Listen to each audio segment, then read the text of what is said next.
চলে যাচ্ছি প্রথম ঘটনায়। প্রিয় লিসেনার্স, এই মুহূর্তে যে স্টোরিটি আমি আপনাদের সাথে শেয়ার করতে যাচ্ছি, এটি যখন ঘটেছে তখন সময়টি ছিল 1969 কি 70, আমাদের মহান মুক্তিযুদ্ধের আগের ঘটনা। ঘটনাটির স্থান ফরিদপুর জেলার বোয়ালমারী উপজেলার খরসতি গ্রামে। ওই গ্রামের খুবই দরিদ্র কৃষক পরিবারের মেয়ে সখিনা, বয়স 9 থেকে 10 বছর হবে। পরিবারের মা, বাবা ও একমাত্র ছোট ভাই আব্দুর রহিমকে নিয়েই এই দারিদ্র্যের মধ্যেও ভালোই চলে যাচ্ছিল তাদের। সখিনার শখ ছিল হাঁস, মুরগি ও ছাগল পালা। হাঁস, মুরগি ও ছাগলের ঘর ছিল আলাদা আলাদা করে। প্রতিদিন সন্ধ্যায় সেগুলো গুনে গুনে ওগুলোর মধ্যে রেখে দিত। যে মুরগিগুলো সখিনার ছিল, এর মধ্যে একটা মুরগি ছিল একটু ভিন্ন রকমের, কারণ সেটি তার নিজের খোপে থাকতে পছন্দ না করে রাতের বেলা সে গাছের ডালে বসে থাকতে পছন্দ করত। এরকম অনেক মুরগি দেখা যায় যারা নিজের ঘরে না থেকে গাছের ডালে থাকে। তাই মাঝে মধ্যেই একটি লম্বা লাঠি দিয়ে সেটিকে মৃদু আঘাত করে নামিয়ে আনত সখিনা। যেহেতু মাঝে মধ্যেই এটা হতো, তাই এই কাজ করার জন্য মাঝে মাঝে সন্ধ্যার পর তার ছোট ভাই আব্দুর রহিমকে নিয়ে সেই লম্বা লাঠি ও একটি হারিকেন নিয়ে বের হতো। আশেপাশের মাঝারি সাইজের নির্দিষ্ট কয়েকটি গাছের ডালেই পাওয়া যেত সেই মুরগিটাকে। একদিন সন্ধ্যায় সখিনা দেখে তার সেই মুরগিটি এখনো ফেরেনি। তাই বিরক্ত হয়ে সেই কাজ করতে বের হয়ে যায় আব্দুর রহিমকে নিয়ে। কিন্তু সমস্যা দেখা দিল, এবার আর সেই নির্দিষ্ট গাছগুলোর ডালে মুরগিটাকে পাওয়া যাচ্ছে না। তাই খুঁজতে খুঁজতে বাসা থেকে একটু দূরে একটা গাছের ডালে মুরগিটিকে পাওয়া গেল। যথারীতি ওটাকে নামানোর জন্য লম্বা লাঠি দিয়ে খোঁচা দেবার চেষ্টা করছিল, কিন্তু আজকে আর মুরগিটিকে কোনোভাবেই নামানো যাচ্ছিল না। মুরগিটি মাঝে মাঝেই এই ডাল থেকে ওই ডাল চলে যাচ্ছিল, কিন্তু নিচে নামছে না। সখিনা এবং আব্দুর রহিম দুজনই খুব বিরক্ত। সখিনা মাঝে মাঝে বলছিল যে তোকে আর বেশি দিন বাঁচিয়ে রাখা যাবে না, তোকে বিক্রি করে দিব, না হলে জবাই করে খেয়ে ফেলবো। তুই খুব ঝামেলা করিস, এভাবে তোকে আর রাখবো না। তো এরকম সখিনা বলছিল, জোরে জোরেই বলছিল। সখিনা ও আব্দুর রহিম হঠাৎ স্পষ্ট একটি বিষয় দেখতে পায়। সখিনা ও আব্দুর রহিম দেখে যে মানুষের মতো কিছু একটা গাছের মাথা থেকে টিকটিকির মতো মাথা নিচু আর পা উঁচু গাছ বেয়ে বেয়ে নিচের দিকে নেমে আসছে, এবং খুব দ্রুত সেটা নেমে মুরগিটিকে খপ করে ধরে আবার একইভাবে গাছের মাথার উপরে উঠে মিলিয়ে গেল। ওরা মারাত্মক ভয় পেয়ে চিৎকার করতে করতে বাড়িতে ফিরে যায় আর সবাইকে বিষয়টা খুলে বলে। কিন্তু সবাই এই বিষয়টিকে আমলে নেয় না। কেন আমলে নেয় না? কারণ হচ্ছে যে গ্রামে অনেক ধরনের প্রাণী থাকে যেগুলো হাঁস মুরগি খেয়ে থাকে। এর মধ্যে গন্ধগোকুল বা খাটাস এগুলো অন্যতম। সবাই বলে যে তোরা এই জিনিসটাকেই দেখেছিস, এগুলো কোনো ভূতপ্রেত না, অন্য কিছু না, খাটাস বা গন্ধগোকুল এগুলোই হবে। যেহেতু ওরা দুজনই বাচ্চা কাচ্চা ছিল, তাই বাচ্চা কাচ্চাদের কথা কেউ পাত্তা দেয় না। এর ঠিক কয়েকদিন পর ঘটে আরেকটি ঘটনা। সন্ধ্যায় সখিনার একটা ছাগলকে পাওয়া যাচ্ছিল না। সাধারণত ছাগল বাড়িতেই ফিরে আসতো, কারণ ছাগল বাধা থাকতো, কখনো বাধা না থাকলেও সেটা বাড়িতে ফিরে আসতো। যেহেতু ছাগলকে পাওয়া যাচ্ছিল না, তাই ছাগলকে খুঁজতে আবার ছোট ভাই আব্দুর রহিমকে নিয়ে হাতে হারিকেন নিয়ে বের হয়, কিন্তু কোথাও পাওয়া যাচ্ছিল না ছাগলকে। সখিনা যখন ছাগলটির নাম ধরে ডাকছিল,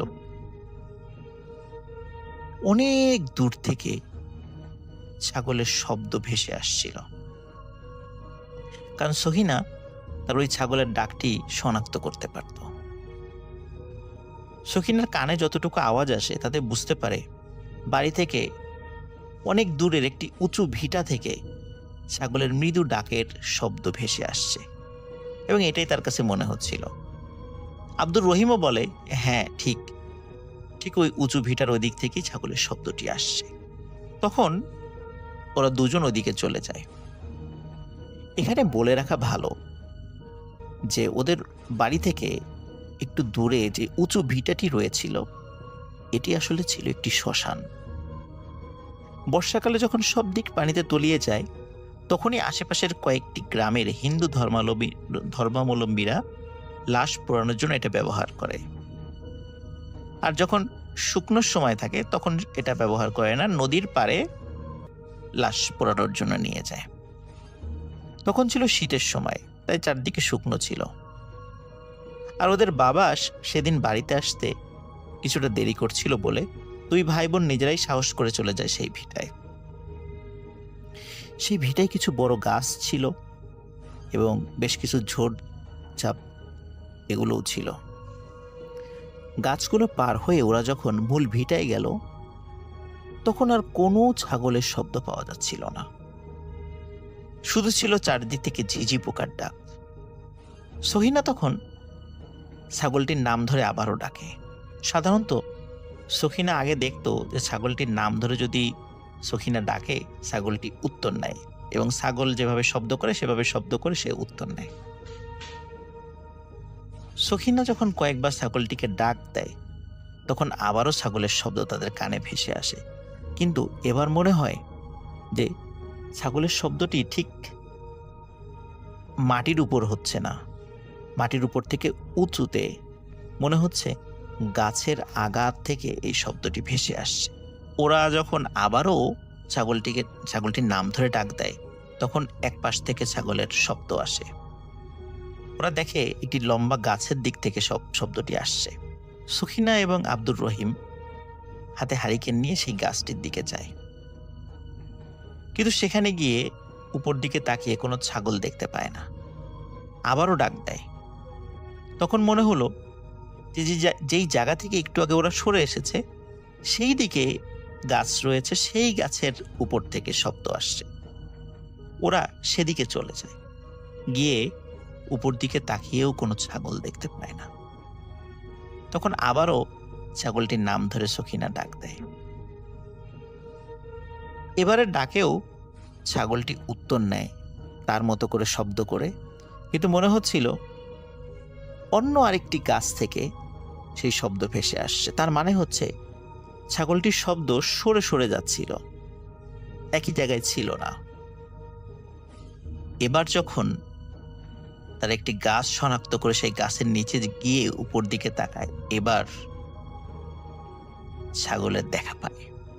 অদ্ভুত ব্যাপার হচ্ছে ছাগলটি ওই গাছের অনেক উঁচু একটি ডালে দাঁড়িয়ে আছে, অনেক কষ্ট করে দাঁড়িয়ে আছে, মনে হচ্ছে এখনই পড়ে যাবে, কারণ ছাগল তো গাছের ডালে আসলে দাঁড়িয়ে থাকতে পারে না।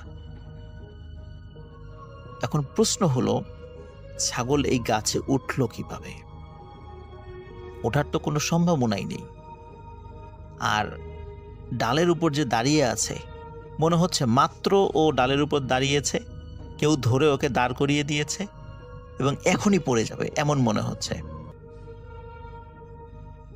চাঁদের আলোয় হঠাৎ দেখে সেই ছাগলটিকে ধরতে সেই মানুষের মতো অদ্ভুত প্রাণীটি নেমে আসছে। ছাগলটি ভয়ে ডাল থেকে লাফ দেয়, লাফ দিয়েই ছাগল মারাত্মক আহত হয়।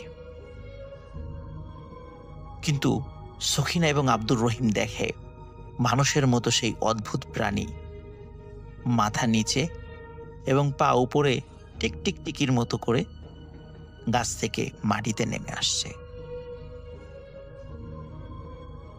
সখিনা এবং আব্দুর রহিম ছাগলের চিন্তা বাদ দিয়ে ওরা ভয়ে দুজনই বাড়ির দিকে দৌড় দেয়। ততক্ষণে ওদের বাবা বাড়িতে ফিরে এসেছিল। যখনই শোনে যে ওই শ্মশানের ওইদিকে ওই ঘটনা ঘটেছে তখনই ওর বাবা বলে, তোরা ওদিকে কেন গিয়েছিস? ওদিকে রাত্রেবেলা যাওয়াটা তোদের মোটেও উচিত হয়নি। তখন সখিনা ও আব্দুর রহিমের বাবা আশপাশ থেকে আরো কয়েকজন লোককে ডেকে নিয়ে, হাতে টর্চ লাইট নিয়ে, কারো হাতে মশাল ছিল, কারো হাতে হারিকেন ছিল, তারা ওই শ্মশানের দিকে যায়। আব্দুর রহিম ও সখিনাও যায়। তারা সেখানে গিয়ে একটা অদ্ভুত ঘটনা দেখে। ঘটনা তো না, মানে বিষয় দেখে, লক্ষ্য করে। তারা দেখে যে ছাগলটি তারা রেখে এসেছিল, সেই ছাগলটির মাথা নেই,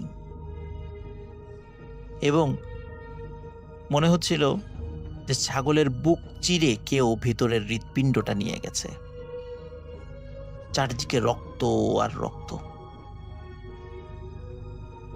ছাগলের মাথা এবং হৃৎপিণ্ডবিহীন দেহ তারা দেখে এক একজন এক এক রকমের মন্তব্য করে। কেউ কেউ বলে এটা হচ্ছে একটা পিচাস, শুদ্ধ বাংলা যেটাকে পিশাচ বলা হয়, যে এটা কোনো পিচাসের কাজ।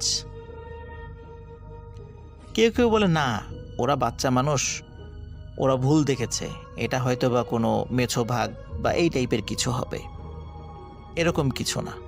কিন্তু গ্রামবাসী একটা বিষয় লক্ষ্য করে, সেটি হচ্ছে যে ওখানে যে পায়ের ছাপ দেখতে পায়, এই ছাপটির আসলে মানুষের মতোই পা, কিন্তু পায়ের যে ছাপটি ছিল সেটির আকার মানুষের যে স্বাভাবিক রকমের পা থাকে তার থেকে বেশ বড়। এবং অদ্ভুত ব্যাপার হচ্ছে, পায়ের ছাপ যেখানে ছিল তার সামনে হাতের ছাপও ছিল। তার মানে হচ্ছে এই প্রাণীটি হাত পা উভয়কে নির্ভর করে চলাফেরা করে। এবং একটি লম্বা গাছের কাছে গিয়ে দেখে সেখানে রক্তের ছাপ রয়েছে। তার মানে হচ্ছে সত্যি কোনো প্রাণী ছাগলটির মাথা ছিঁড়ে নিয়ে এবং বুক চিরে হৃৎপিণ্ডটা বের করে নিয়ে গাছের উপরে চলে গেছে। গ্রামবাসী ফিরে এসে গ্রামের যে মেম্বার ছিলেন তাকে বিষয়টা বলে। তখন সিদ্ধান্ত হয় যে শ্মশানে যে গাছগুলো আছে, ঝোড়ঝাপ আছে, সেগুলো পরিষ্কার করতে হবে। সত্যি সেটা করা হয়। কিন্তু গ্রামের কেউ কেউ মনে করেছিল এটি আসলে কোনো হিংস্র প্রাণীর কাজ নয়, এটি পিশাচের কাজ। অদ্ভুত ব্যাপার হচ্ছে, গ্রামের কোনো বয়স্ক মানুষ ওই অদ্ভুত প্রাণীটিকে দেখেনি, কিন্তু সখিনা ও আব্দুর রহিমের মতো কিছু বাচ্চা কাচ্চা রাতের বেলায় অদ্ভুত প্রাণীটিকে দেখেছে, কিন্তু কোনো বড় মানুষ এটিকে দেখেনি। এটি একটি রহস্য, যে এটি যদি সত্যি কোনো প্রাণী হতো তাহলে সবার চোখেই সেটা ধরা পড়ত। কেন শুধু বাচ্চা কাচ্চারাই সেটাকে দেখেছে, কেন বড়দের সামনে ধরা দেয়নি? এই রহস্যটি আজও রয়ে গেছে। কিন্তু একজন ভালো আলেম, উনি পরবর্তীতে এটা নিয়ে অ্যানালাইসিস করে বলেছিলেন, সত্যি এটা একটা পিশাচ, এটি কোনো প্রাণী নয়।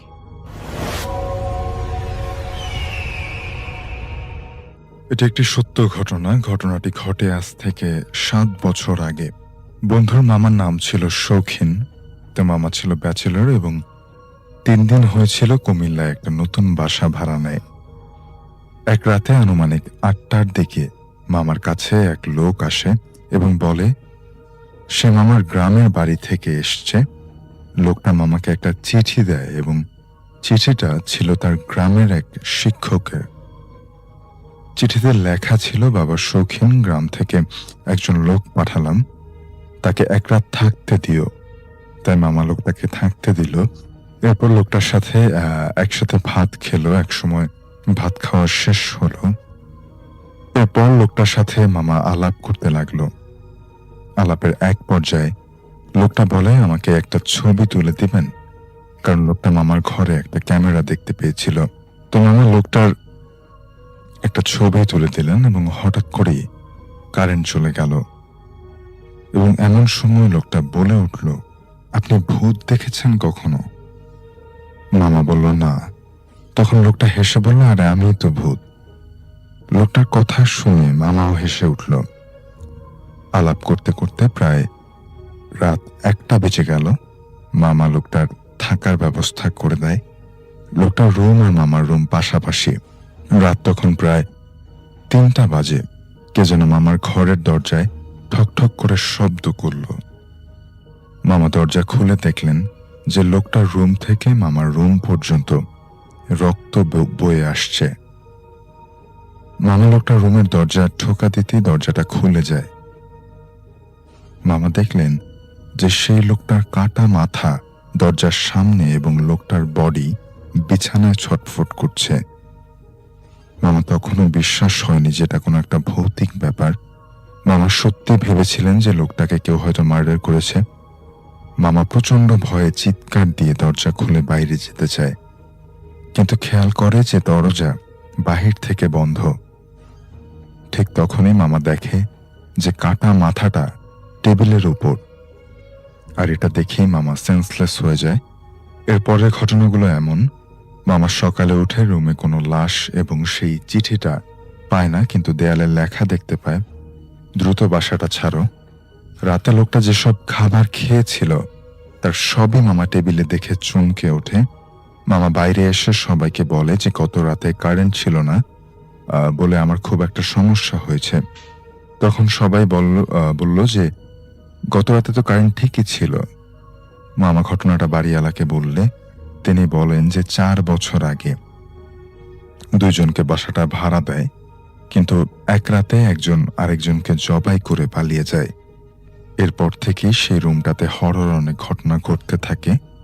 এরপর মামা স্টুডিওতে সেই ছবিটা, অর্থাৎ ওই লোকটা যে ছবিটা তুলতে বলেছিল সেই ছবিটা ওয়াশ করতে দেয়, এবং ওয়াশ করার পর দেখেন যে ছবিটাতে লোকটাকে দেখা যাচ্ছে না, শুধু একটা সাদা ছায়ার মতো কি যেন দেখা যাচ্ছে।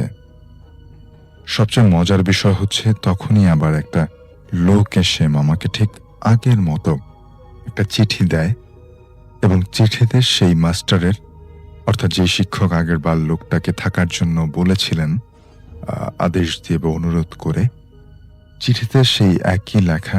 লোকটা বলল যে আমি গতকাল রওনা দিয়েছি এবং তোমার বাসার ঠিকানাটা হারিয়ে ফেলি, অনেক কষ্টে তোমার বাসা খুঁজে পাই। এরপর মামা প্রচন্ড ভয় পেয়ে যান এবং ওই বাসাতে সে এক মুহূর্ত না থেকে বাসাটা চেঞ্জ করে। আসসালামু আলাইকুম রাসেল ভাই, আশা করছি আপনি ভালো আছেন। রাসেল ভাই, আমি শাকিল আহমেদ লালমনিরহাট জেলা থেকে আপনাকে আজকে একটি ঘটনা শেয়ার করছি। আর যে ঘটনাটি আমি আজকে আপনার সঙ্গে শেয়ার করছি এটি একটি গ্রামের ঘটনা। আর এই ঘটনাটি আমি শুনেছিলাম আমার একজন প্রতিবেশীর কাছ থেকে। তো রাসেল ভাই, কোনো কথা না বাড়িয়ে সরাসরি আমি ঘটনায় চলে যাচ্ছি। আমি যার ঘটনা শেয়ার করছি তার নাম হচ্ছে সেলিম। আর উনি গ্রামের খুবই একজন ভালো মানুষ ছিলেন। উনি এখন জীবিত নেই, কিন্তু তার ঘটনাটি আমি আপনার সঙ্গে শেয়ার করছি রাসেল ভাই।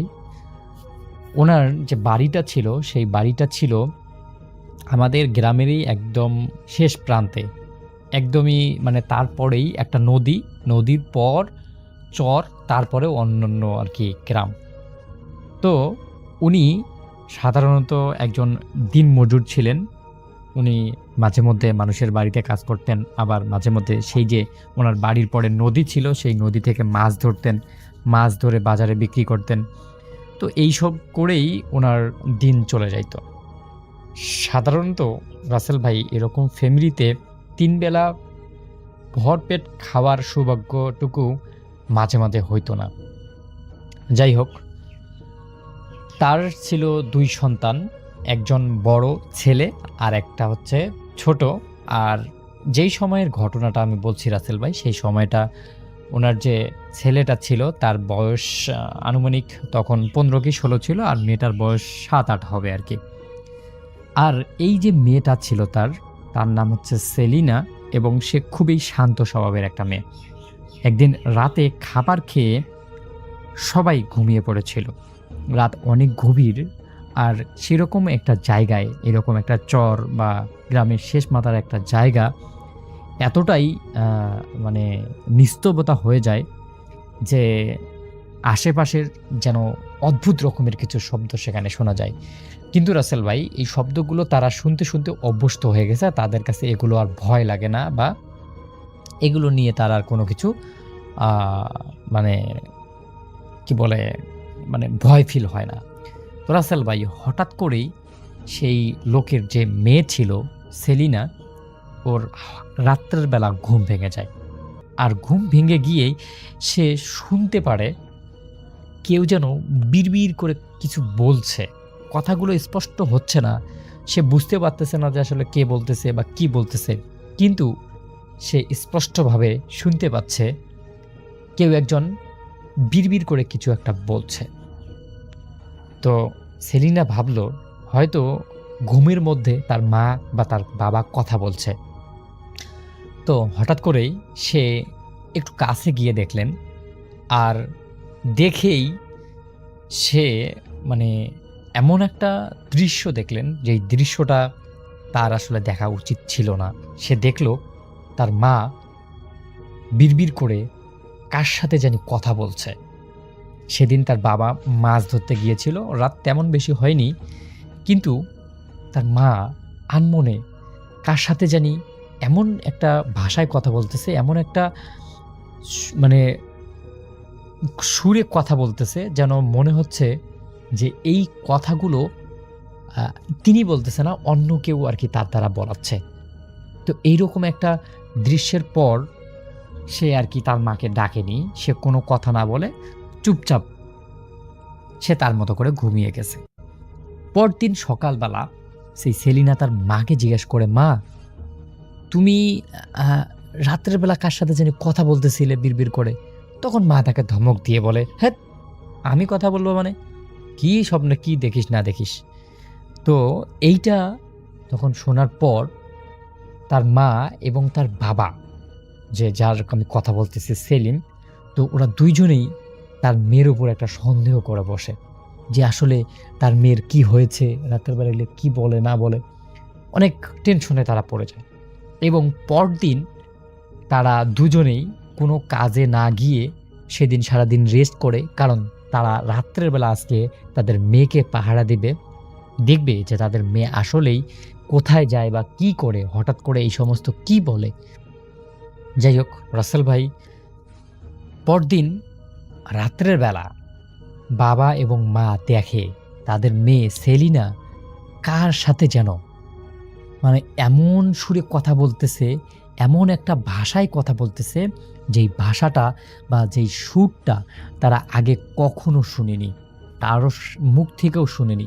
কিন্তু আশ্চর্যজনক বিষয়টা হচ্ছে যে মানে হঠাৎ করেই এই যে সেলিনা যে ছিল বসে পড়ে আবার কার সাথে যেন কি একটু কথা বলে আবার শুয়ে পড়ল। এই বিষয়টা দেখে তাদের মনে এত বড় একটা ভয় লাগলো যে তারা মানে সেখানে আর ঘুমাইতে পারেনি। সেই রাত্রে সারা রাত্র তারা তাদের মেয়েকে জেগে জেগে পাহারা দিয়েছে। পরদিন সকালবেলা যখন তাদের মেয়েকে জিজ্ঞাসা করা হলো যে মা রাত্রেবেলা তুমি কার সঙ্গে কথা বলতেছিলে, কিন্তু কেউ কোনো কথাই তার সঙ্গে বলতে পারেনি। বা সেই মেয়েটা বলে যে তোমরা আমাকে বলতেছো, উল্টা আমি তো দেখতেছি তোমরা কার সঙ্গে যেন কথা বলতেছো রাত্রে। তো এই দ্বিধাদ্বন্দ্বের মধ্যে তারা পড়ে যায় এবং তারা এটার একটা সলিউশন চেষ্টা করে যে আসলে এর পিছনের মূল কারণটা কি, কেনই বা আমার মেয়ের সাথে এরকম ঘটনা ঘটছে।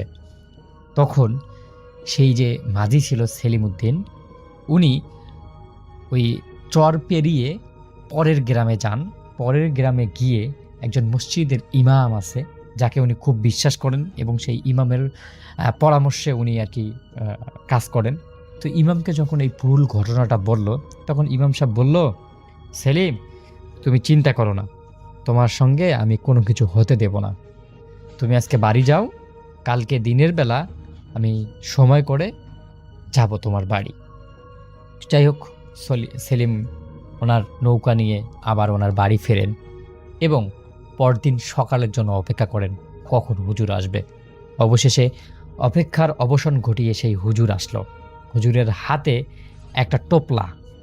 টোপলা বলতে রাসেল ভাই একটা ব্যাগ আর কি। ব্যাগের মধ্যে কিছু জিনিসপাতি মনে হচ্ছে আসে, এবং তার মানে মুখটা আজকে যেন কেমন একটা গম্ভীর একটা মুখ।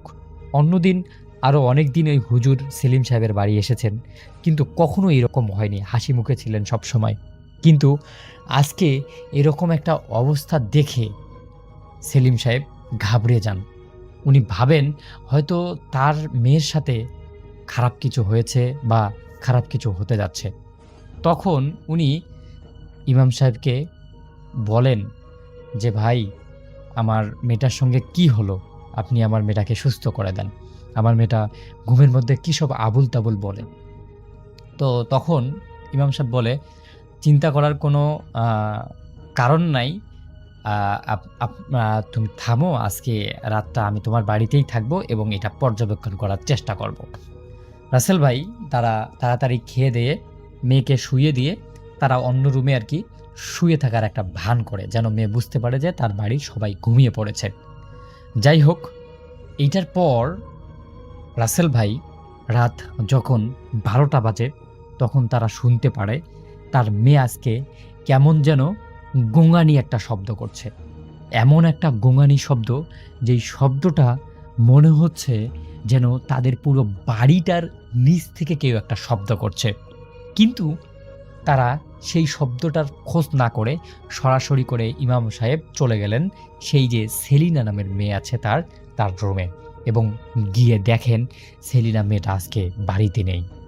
তাকে কোথাও খুঁজে পাওয়া যাচ্ছে না। চতুর্পাশে খোঁজাখুঁজি শুরু হয়ে গেল।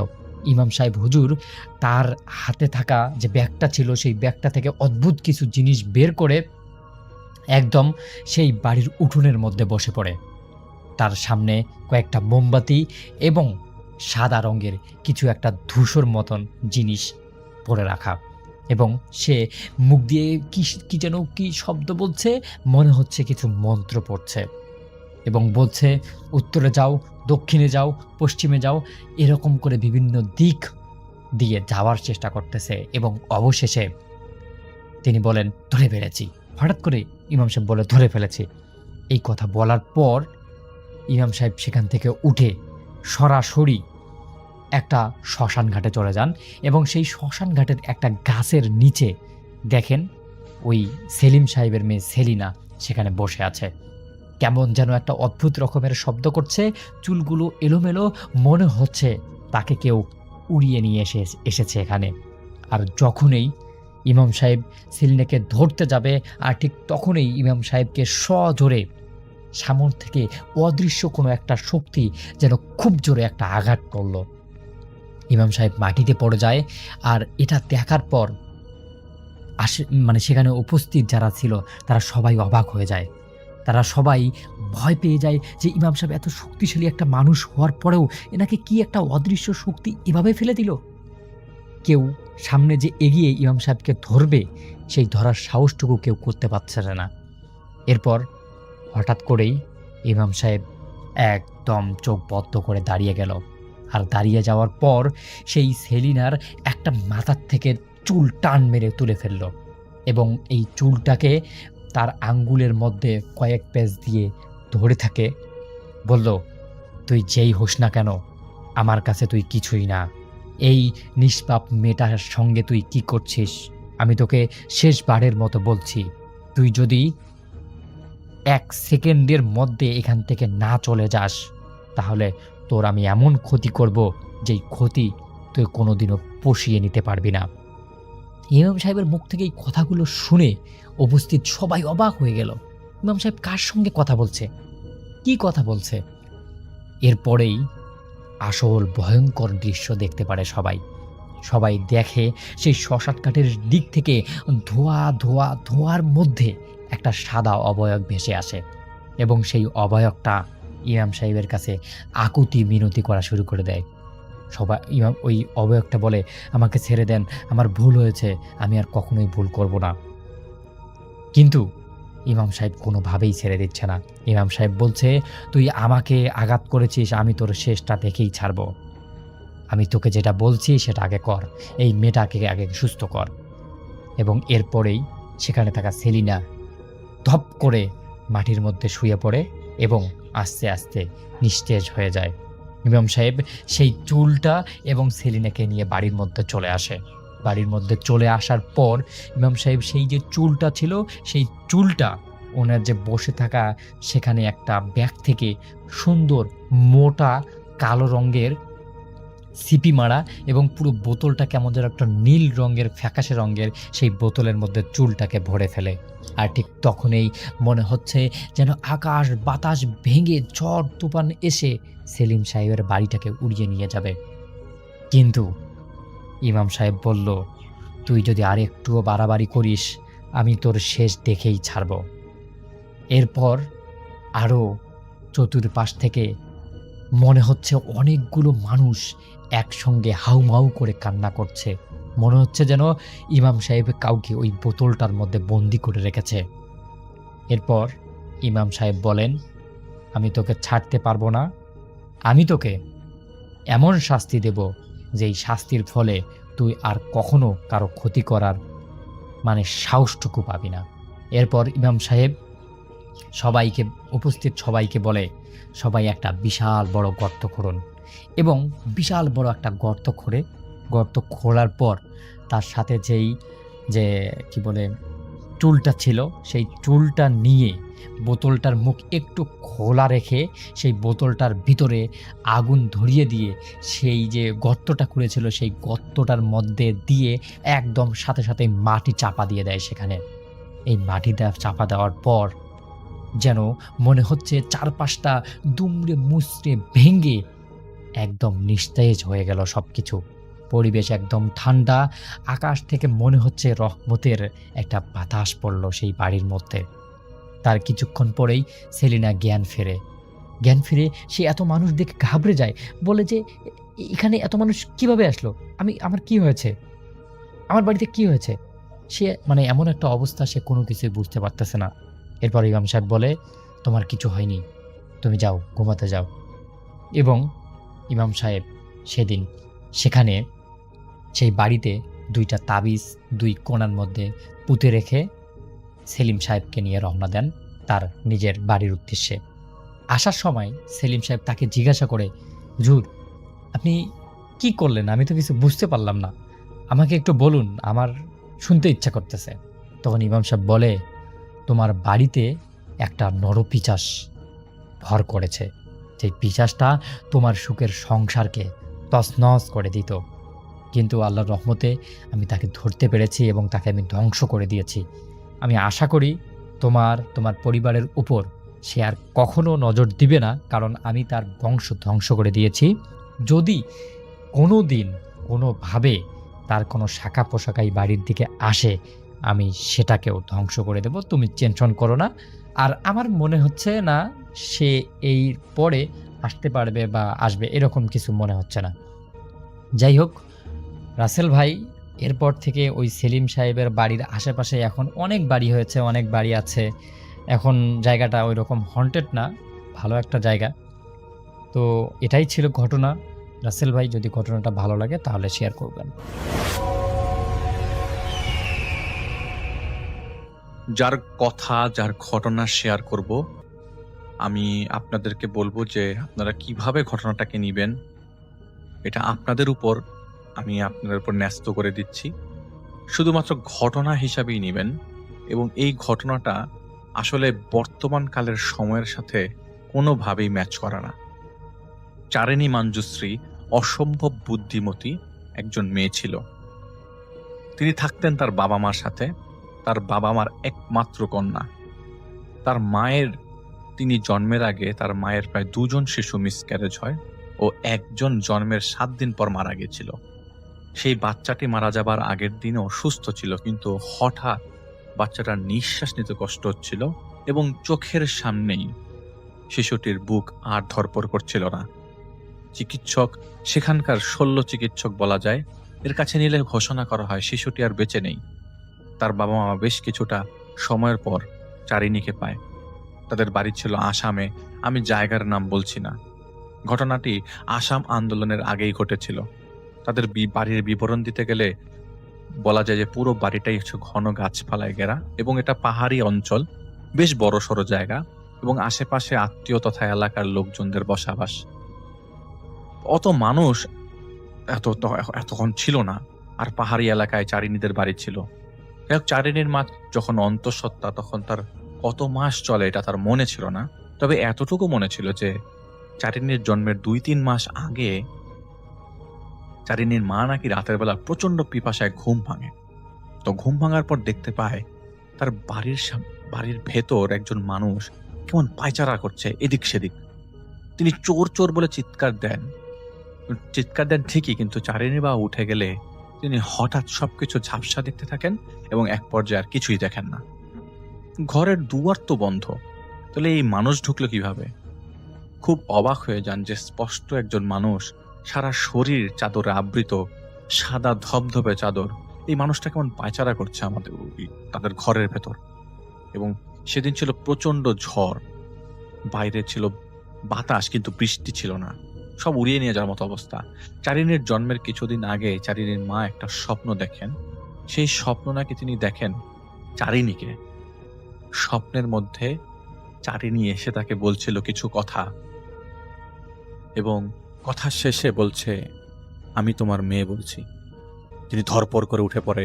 আর যেহেতু প্রেগনেন্সিতে এরকম কথা শুনেছে, তিনি অনেকের কাছে জিজ্ঞেস করার পর কিছু রিচুয়াল ও পূজা অর্চনার মাধ্যমে জিনিসগুলো ঠিক করতে পারে, এবং পরে আর বিষয়টা নিয়ে ঘাটাঘাটি করে না এবং কোনোভাবে করতেও চায় না।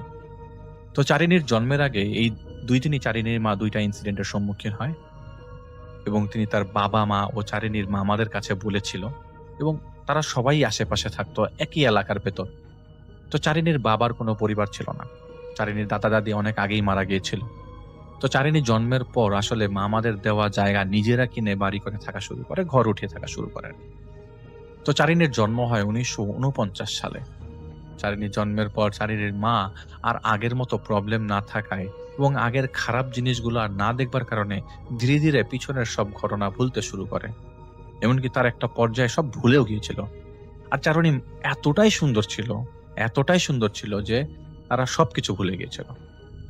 চারিনী জন্মের 9 মাস পরের ঘটনা। চারিনী তখন ধরে ধরে হাঁটে। একদিন সন্ধ্যায় চারিনীর বাবা কাজ থেকে ফেরত হয়ে দেখতে পায় চারিনী তাদের ঘরের বাইরের উঠানে বসে আছে, আর কেউ চারিনীকে মাঝে রেখে ঘুরছে। তো চারিনীর বাবা নিচ থেকে উপর উঠবার সময় তা খেয়াল করে, এবং চারিনীর মা কোথায় ছিল এটা তার খেয়াল নেই। তবে চারিনীর বাবা দ্রুতই চিৎকার দিয়ে উপর ওঠে, কে কে এখানে কে? তিনি উপরে উঠবার পর দেখেন কেউ নাই। তিনি বাড়ির পেছনে খেয়াল করতে যান এবং খেয়াল করে আসেন, আশেপাশে দেখেন কোনো চিহ্ন খুঁজে পান না। অথচ তিনি স্পষ্ট দেখেছিলেন চারিনীকে ঘিরে কেউ দাঁড়িয়ে আছে, কেউ ঘুরছে। ঠিক ওই দিন রাতে চারিনীর বাবা হঠাৎ শব্দ পান, গভীর রাতে আশপাশ থেকে ফিস ফিস শব্দের। বাড়িতে শুধু চারিনী ও তার বাবা মা থাকতো, আর কেউ থাকতো না।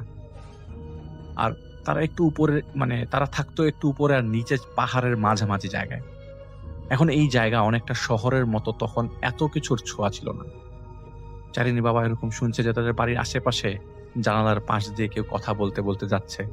আর এত রাতে এদিক দিয়ে কেউ চলাফেরা করে না। চলাফেরা করলেও কারো কথা এত পরিষ্কার শোনা যায় না। তিনি বারবার উকি দিচ্ছিলেন যে আসলে কে, কিন্তু ভয়ে দরজা খুলতে পারছিলেন না। আলো নিয়েও সাহস হচ্ছিল না। হঠাৎ পুরো বাড়ি ধরে শব্দ, পুরো বাড়ি মনে হয় দুর্বৃত্তদের কাছে পড়েছে, ওরা বাড়ি ভেঙেই ফেলবে এবং ভেঙে এখানেই থাকবে এবং ওদেরকে মেরে ফেলবে।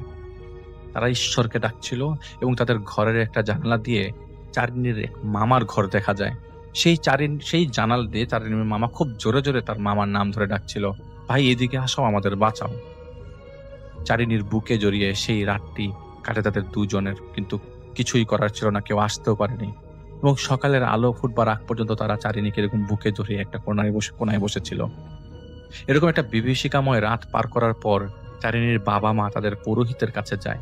সেই পুরোহিতেরা কয়েকজন মিলে চারিনীর বাবা মার কাছে সময় চায় এবং কিছু পূজা করতে দেয়, এবং একটা সময় দেয় যে এখানে কি হচ্ছে বা তাদের সাথে কি হবে বা হচ্ছে সেটা তারা জেনে জানাবেন।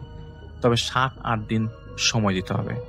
তারা সেই কথা আরো একজনকে জানাবে, তারপর সে জানালেই তারা জানতে পারবেন। সেই পুরোহিতের সাথে দেখা এবং সেই পুরোহিতেরা চারিনীদের বাসায় আসবার আগের 9 দিন চারিনীরা চারিনীর মামার বাড়িতে ছিল। সেটা সেই ঘরটা যেটা চারিনীর জানালা দিয়ে স্পষ্ট দেখা যেত। যাকে তার মামা, যেই মামাকে চারিনীর বাবা ডেকেছিল, সেই 9 দিন কোনো সমস্যা ছিল না চারিনীদের সেই মামার বাসায়। চারিনী তখন অনেক ছোট, বোঝে না কিছুই। ওই তো সেই পুরোহিতের 4 জনের পুরো দল তাদের বাসায় আসে এবং বলে, এই জায়গাটা বদলি ফেলুন, এই জায়গা বিক্রি করে অন্যত্র চলে যান, না হয় ঘোর বিপদ আছে। তবে এই ঘোর বিপদটি কবে যাবে তা বলা যাচ্ছে না। খুব খারাপ জিনিসের ছায়ার তলে এসে গেছে এই জায়গা বিক্রি করাটাই প্রধান কাজ। এর মধ্যে একজন পুরোহিত খুব অস্বাভাবিক আচরণ করছিল। হঠাৎ তিনি চারিণীকে লক্ষ্য করে বলেন, এই কন্যা শিশুটিকে সাবধানে রাখবেন তো, এই কন্যা শিশু আপনাদের জন্য কাল হতে পারে।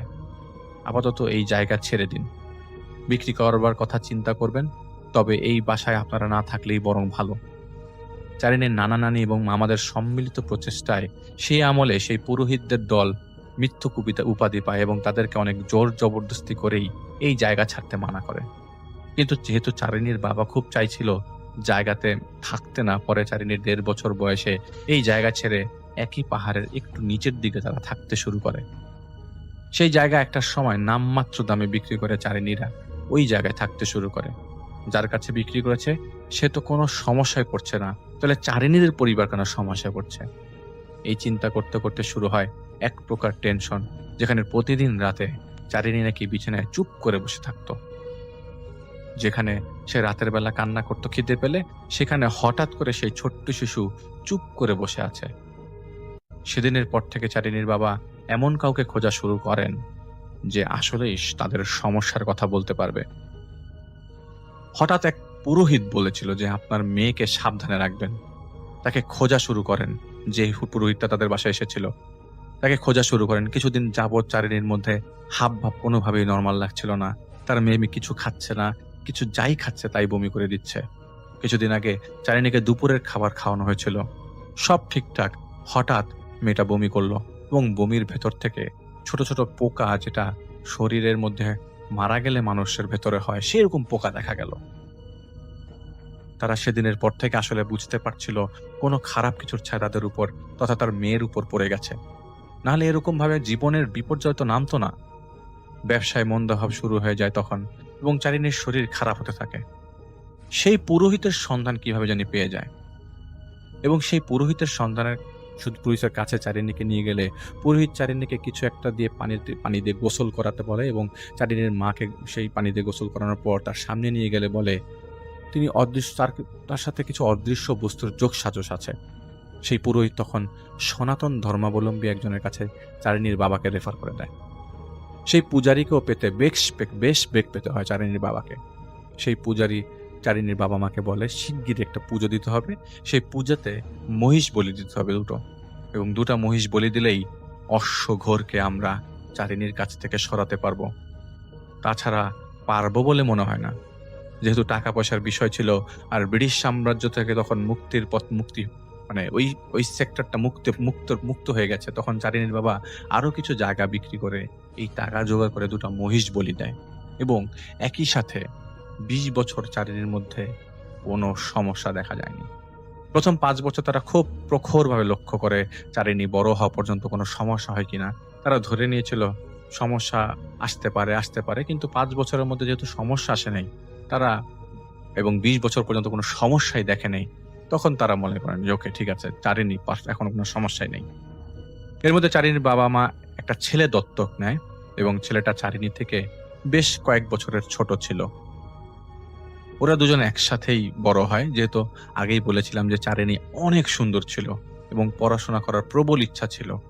আর যেহেতু মেয়ে মানুষ, ওদের পরিবারের এই মেয়ের পেছনে যে শ্রম দিয়েছেন অথবা একমাত্র সন্তানের জন্য যা করেছেন চারিণীর বাবা, এলাকার লোকজন তথা সমাজ তারা তখন মেনে নিচ্ছিল না। হয়তো কিছু বলতো না, কিন্তু কন্যা সন্তান তখন এক ধরনের অভিশাপ ছিল সেই সময়ে সেই সমাজে। চারিণী বড় হয়ে যায় এবং বিয়ের প্রস্তাব আসতে শুরু করে। 1969 সালে চারিণীর বিয়ে হয় তাদেরই এক আত্মীয়র সাথে। আসলে নিজে সমাজের এবং এই গোত্রের বাইরে বিবাহ তখন প্রচলিত, এখনো হয়তো প্রচলিত নাই তাদের মধ্যে, এটা আমি যতটুকু শুনেছি। যাই হোক, যতটুকু ঘটনার আবহ পেয়েছি ততটুকু শেয়ার করছি। তো বিয়ের পরবর্তী দিনে আর কি, দিনের বেলা চারিনীর স্বামী প্রথম আবিষ্কার করে চারিনী রাতের বেলা একা একা বসে থাকে এবং মেঝেতে ওকে চারিপাশে কয়েকজন মানুষ ঘুরপাক খায়। চারিনী মাথা নিচু করে আস্তে আস্তে কান্না করতে থাকে। হঠাৎ করে তিনি চারিনী চারিনী বলে ডাকতে চারিনী অবাক হয়ে যায় এবং সে মনে হয় ঘুম থেকে উঠেছে। কি হয়েছে তার কোনো খবর নেই, সে জানে না। এরকম করে প্রায় সময় চারিনীর স্বামী চারিনীকে এইভাবেই পেতেন গভীর রাতে। চারিনীর সন্তান সম্ভব হয় যখন এক প্রকার পৈশাচিক নৃত্য হতো গভীর রাতে ঘরের পেছনে। এই নৃত্য অনেকটা চারিনী নিজেই করত। সন্ধ্যা হলেই চারিনী সাজগোজ করে ফেলতো এবং এক প্রকার সন্ধ্যা হলে সে খুব খুশি হয়ে যেত। যাই হোক, সেদিন একদিন রাতের বেলা বৃষ্টির মাঝে চারিনীকে ঘরে না পেয়ে চারিনীর স্বামী বের হয় যে আসলে কি ঘটনা, এত রাতে ঘরে নেই কেন।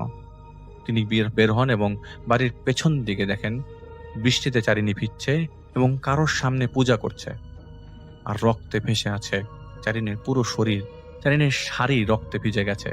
চারিনীর স্বামী তাকে ঘরে নিয়েও ঠিক করতে পারেন না, কারণ ওই মুহূর্তে চারিনী প্রচন্ড হিংস্র হয়েছিল এবং বোঝা যাচ্ছিল চারিনী কোনো একটা ঘটনা ঘটিয়ে ফেলেছে। এবং চারিনীর যে ভ্রূণটা ছিল পেটের ভেতরে, সেটা কোনোভাবেই মিসক্যারেজ হয়ে গেছে, বের হয়ে গেছে। এবং এটা যে চারিনী পেটের মধ্যে কয়েকবার কিল ঘুষি দিয়েছে, সেটার জন্য বোঝা গেল যে চারিনী নিজেই নিজের ভ্রূণটাকে নষ্ট করে ফেলেছে এবং এটা বুঝতে আর বাকি রইল না। সকাল হবার পর চারিনীর পজিটিভ আচরণ এবং কান্নাকাটি সব মিলিয়ে সবাই চারিনীকে দোষারোপ করছিল, কিন্তু আসলে সেই নারকীয় দৃশ্য যেহেতু তার স্বামী নিজে দেখেছে, সে তখন চারিনীকে কিছু বলেনি। আর বাচ্চা যেহেতু নষ্ট হয়েছে, তাই চারিনীকে অনেকটা চোখে রাখার সিদ্ধান্ত হয়। কিন্তু ছোট করে আগের দিনের রাতের দৃশ্যটা বলি, এরকম যা চারিনীর ভাইকে এবং বাবা মাকে জানানো হয়। চারিনীকে পাশে না পেয়ে চারিনীর স্বামী ঘর থেকে বের হয়। তাদের ঘরের পেছনে উঠানোর উপর শব্দ হচ্ছিল, দুইটা পাথরের মধ্যে পাথর মারার শব্দ। বৃষ্টির মধ্যে পেছনের উঠানে চারিনী বসে আছে, তাকে ঘিরে কয়েকটি মানুষ কিছুক্ষণ পরপর গরুর রূপে চারিনীর পাশ দিয়ে ঘোরপাক খাচ্ছে। চারিনী বসে থাকা অবস্থায় হঠাৎ হাঁটু গেড়ে বসে পড়ে, বসে বসে পূজা করার মতো, এবং তার পাশে একটা পাথর পড়া ছিল। চারিনী সেই পাথরের উপর কিছু একটা আরো একটা পাথর দিয়ে থেতলাচ্ছে এবং সেটা বোঝার অপেক্ষা রাখে না। চারিপাশে রক্ত ছিটকে যাচ্ছে, বৃষ্টির পানিতে সেগুলি আবার পাথর থেকে পড়ে যাচ্ছে এবং স্পষ্ট দেখা যাচ্ছে সেটা চারিনীর শরীরে এবং পাথরের উপরে সেই রক্তের ছোপ। চারিনীর স্বামী আলো ছাড়াই বুঝতে পারছিল যে কি হচ্ছে, যা সাধারণভাবে হচ্ছে না। পরদিন সকালে সেখানে শুকিয়ে যাওয়া ভ্রূণ পাওয়া যায়, যা সত্যি কথা শুনতে খারাপ লাগলো। আমি বলেছি আগে যে সংবেদনশীল কথাবার্তা আমার বলতে খুব কষ্ট হচ্ছে। সেই ভ্রূণটাকে কাক টানা হেঁচড়া করছিল। নিজের সন্তানের এই দৃশ্য দেখে কোনো পিতা ঠিক থাকতে পারে না। তারপরও চারিনীর স্বামী নিজেকে ঠিক রেখেছিল। নিজেকে বুঝিয়ে চারিনীকে বিভিন্ন জনের কাছে নিয়ে যাচ্ছিলেন যদি ঠিক করা যায়। ডাক্তাররাও বলেছিল যে ডাক্তারের কাছে নিয়ে গেলে শরীর তো ঠিক করতে হবে। ডাক্তারদের বলেছিল পিছলে পড়ে গেছে, যার কারণে মিসক্যারেজ হয়ে গেছে, এবং সেটা সে এলাকা থেকে অনেক দূরে ছিল। এদিকে দূরের শহরের সাথে পাশের সম্পর্কের দূরত্ব, মানে তাদের আস্তে আস্তে সম্পর্কের একটা, দূরের শহর তো সত্য, এবং তাদের হাজবেন্ড ওয়াইফের মধ্যে একটা দূরত্ব বাড়ছিল। একরকম খারাপ ব্যবহার শুরু হয় চারিনী। প্রতিদিন রাতে চারিনী কাকে পূজা করতে এবং তার দিকে চেয়ে চেয়ে কান্না করা, খুব কষ্টের কান্না, যেটা অনেকটা মনে হতো যে চারিনীকে এখানে অত্যাচার করা হচ্ছে। চারিনীকে কিছুদিন তার বাবা মার কাছে রাখলেও পরে তাকে আবার নিয়ে আসা হয়। চারিনীর বাবা মার বাসা থেকে আসার পর থেকে আচরণের মধ্যে আরো ভয়াবহতা আসতে শুরু করে। চারিনীর রোজ রাতে বাইরে যে কাকে পূজা এবং দূর করাটাও তার স্বামীকে ভাবাচ্ছিল, তার স্বামীর পরিবারকে ভাবাচ্ছিল। তো তার স্বামীর নাম ছিল রূপান থিমা। তার স্বামী তাকে নিয়ে দার্জিলিং এর কোনো একটা মন্দিরে গিয়েছিল এবং এই সমস্যা নিয়ে সেখানে চারিনী নিজের হাত কেটে ইচ্ছা করে সেখান থেকে দৌড়ে পালিয়ে যায়। তাকে পরে মোটামুটি একটা জঙ্গলের মাঝখান থেকে উদ্ধার করে নিয়ে আসা হয় আবারও আসামে। আসলে তাকে নিয়ে মোটামুটি এক প্রকার বিপদ হয়ে যাচ্ছিল চারিনীর স্বামীর। দূরত্ব তখন অনেক বেশি। চারিনীর মধ্যে সারাক্ষণ কেমন একটা খুশি খুশি ভাব। তার স্বামী থেকে যতই তার সম্পর্ক খারাপ হতে থাকে, ততই সে আরো খুশি হতে থাকে এবং বেশ খুশি খুশি ভাব লক্ষ্য করা যায়। সবার সাথে ভালো ব্যবহার করলেও চারিনী সন্ধ্যার পর নিজেকে ওই যে বলেছি পরিপাটি করতে থাকে। কোনো কেন কার জন্য আসলে সেটা রূপান বুঝতে পারছিল না। রূপানকে পুরোহিত বলেছে চারিনীকে এক পিশাচ নজর নিজের মতো করে চালাচ্ছে। এটা যখনই চিন্তা করতো রূপান, এবং এটা তার কাছে বেশ মাইন্ডে লাগতো, মাথার মধ্যে হিট করতো, খারাপ লাগতে থাকতো, তিনি বুঝতে পারছিলেন চারিনী আর সেই চারিনী নাই যাকে সে অনেক ছোটবেলা থেকেই চেনে। এই চারিনীর মধ্যে আসলে কোনো মানবিক পরিচয় পাওয়া যাচ্ছে না। তিনি তখন পুরো পরিবার সহ এক প্রকার গোল মিটিং করে এবং বলতে থাকে, এরকম চলতে থাকলে তো সমস্যা। চারিনীর এরকম কান্না ভরা গভীর রাত কাকে উৎসর্গ করা হয় তাকে তা বলা মুশকিল। সেদিন চারিনীর মা কিছু কথা বলে, এর মধ্যে একটা কথা তিনি বলেন, এরকম ঘটেছিল যে চারিনীকে লক্ষ্য রাখতে বলেছিল এক পুরোহিত অনেক আগে। সে মারা গেছে তাও অনেক দিন হয়, তাই বুঝতেও পারছিল না আসলে কার সাহায্য নেবে। তো চারিনীর মা সেদিন মুখ ফসকে বলে দেয়, এরকম আমি ফিল করতাম আমার পাশে কেউ আছে এবং আমি কার জন্য পূজা করতে বসে পড়ছি, এবং তা আমি এটা অনেকবার স্বপ্নে দেখতাম। এবং একটা গুরুত্বপূর্ণ একটা স্বপ্ন হচ্ছে, আমি অন্তঃসত্ত্বা থাকা অবস্থায় একবার চারিনী আমার স্বপ্নে আসে এবং এই কথাটা বলে। শুধু শুধু জন্ম দিও না, আমার মৃত্যু তুমি সহ্য করতে পারবে না। চারিনীর মা তখন থেকে ভয় পেতে শুরু করলো যে এই ঘটনা আবার শুরু হলো কিনা। প্রায় 4-5 মাস চারিনীর অবস্থা কেমন ছিল তার খবর পাওয়া যেত না। রূপানও আগের মতো কোনো ধরনের ইনফরমেশন দিত না যে ওরা আসলে কেমন আছে বা চারিনী কি নতুন কোনো পাগলামি করছে কিনা। আসলে এসব ইনফো তো রূপানি দিত। রূপানের সাথে রাস্তায় দেখা হলে পাশ কাটিয়ে চলে যেত, মনে হতো কেউ কাউকে দেখছে না। ডাকলে পরে মাথা ঘুরে পিছনে তাকিয়ে এসে দেখা করে যেত। রোগা শুকনা হয়ে গেছে, মনে হতো কোনো কিছু একটা রূপানের হয়ে গেছে, মানে কোনো ঝামেলা হয়েছে ওর ভেতর। আর এদিকে সম্মিলিত ডিসিশন হয় যে চারিনীকে বেঁধে রাখা হবে সন্ধ্যার পর। এই বেঁধে রাখার জন্য এক পূজারীর বুদ্ধিটি অনেক বড় কাজ করে। সেই পূজারীর বুদ্ধি অনুসারে চারিনীকে সন্ধ্যায় শেকল দিয়ে আটকে দেওয়া হতো ঘরের কাঠের পিলারের সাথে। একদিন শনিবার হঠাৎ রূপান চিৎকার করতে করতে এবং বলতে বলতে থাকে চারিনীকে খুঁজে পাওয়া যাচ্ছে না, মানে রূপান চারিনীর বাবা মার বাসায় এসে। এটা চারিনীর বিয়ের পর 1974 অথবা 73 দিকে, আসলে কথার সালটা মনে নেই। চারিনীর ভাই বাবা মা সবাই চারিনীকে খোঁজার চেষ্টা করে, কোথাও পাচ্ছিল না। পুলিশে মানে ওখানে ইনফর্ম করা হয়, জানানো হয়, কিন্তু এখানে কোনো আসামি নেই।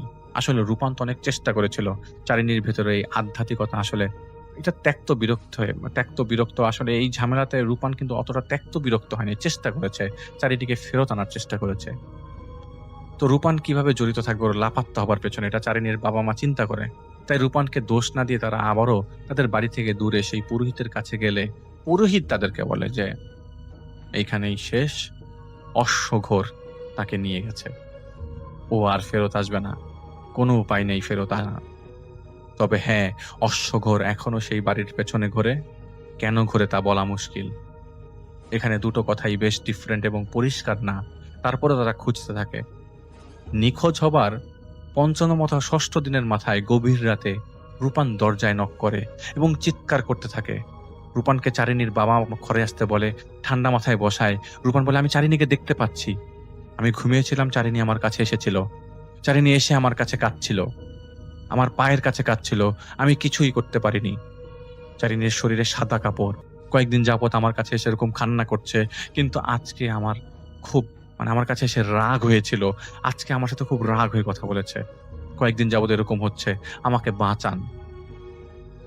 তো ওই রূপান বলছে যে আমি ঘরের পেছনে যে দেখি চারিনী মাটির ভেতর থেকে উঠে দাঁড়ায় এবং আমাকে বলতে থাকে, তুমি কি ভেবেছিলে আমি আর আসবো না? তুমি আমাকে যতবার মারবে ঠিক ততবার আসবো। আমাকে বাঁচান, আমাকে ওরা মেরে ফেলবে, চারিনীর হাতে ছুরি, ও আমাকে মেরে ফেলবে, ওই যে আমার পেছন পেছন আসছে, ওই যে দেখেন। পরে তিনি নিজেই নিজের কাছ থেকে একটা ছুরি বের করে বলেন, ওই যে চারিনী। তো চারিনীর পরিবার তাকে বারবার থামানোর চেষ্টা করে যে তুমি কোনো স্বপ্ন দেখেছো, খারাপ কিছু দেখেছো, তুমি বেশি বেশি ভাবছো, এই চিন্তা করো না, দেখো কিছুদিনের মধ্যে চারিনী ফেরত আসবেই আসবে, ও কোথাও গেছে। কোনো একটা কারণে রূপানের বাড়ির পাশ দিয়ে চারিনীর ছোট মামা হেঁটে পার হচ্ছিল। সে অনেকদিন যাবত এই বাড়িতে ঢোকে না, তাই একটু উকি মারে। হঠাৎ করে সে খুব পচা একটা গন্ধ পায় ঝোপের ভেতর থেকে। এবং বুঝতে পারছিল না আসলে ঘটনাটা কি। এত পচা গন্ধ, এবং তার সাথে যে ছিল সেও খুবই পচা একটা গন্ধ, পটকা গন্ধ পায়। সেদিনই আশেপাশের লোকজনও ওইখানে যারা দাঁড়িয়ে ছিল তারাও গন্ধ পাচ্ছিল। তারা রূপানের ঘরের পেছনে ঢোকে। রূপান হয়তো ঘরেই ছিল না, তা তারা খেয়াল করেনি। কিন্তু এত পচা গন্ধ কোথা থেকে আসবে? তারা যেয়ে দেখে আশেপাশে মাটির একটা উঁচু ঢিবি আছে এবং সেখান থেকে গন্ধ আসছে। আর আশেপাশে মাটি ছড়িয়ে ছিটিয়ে আছে।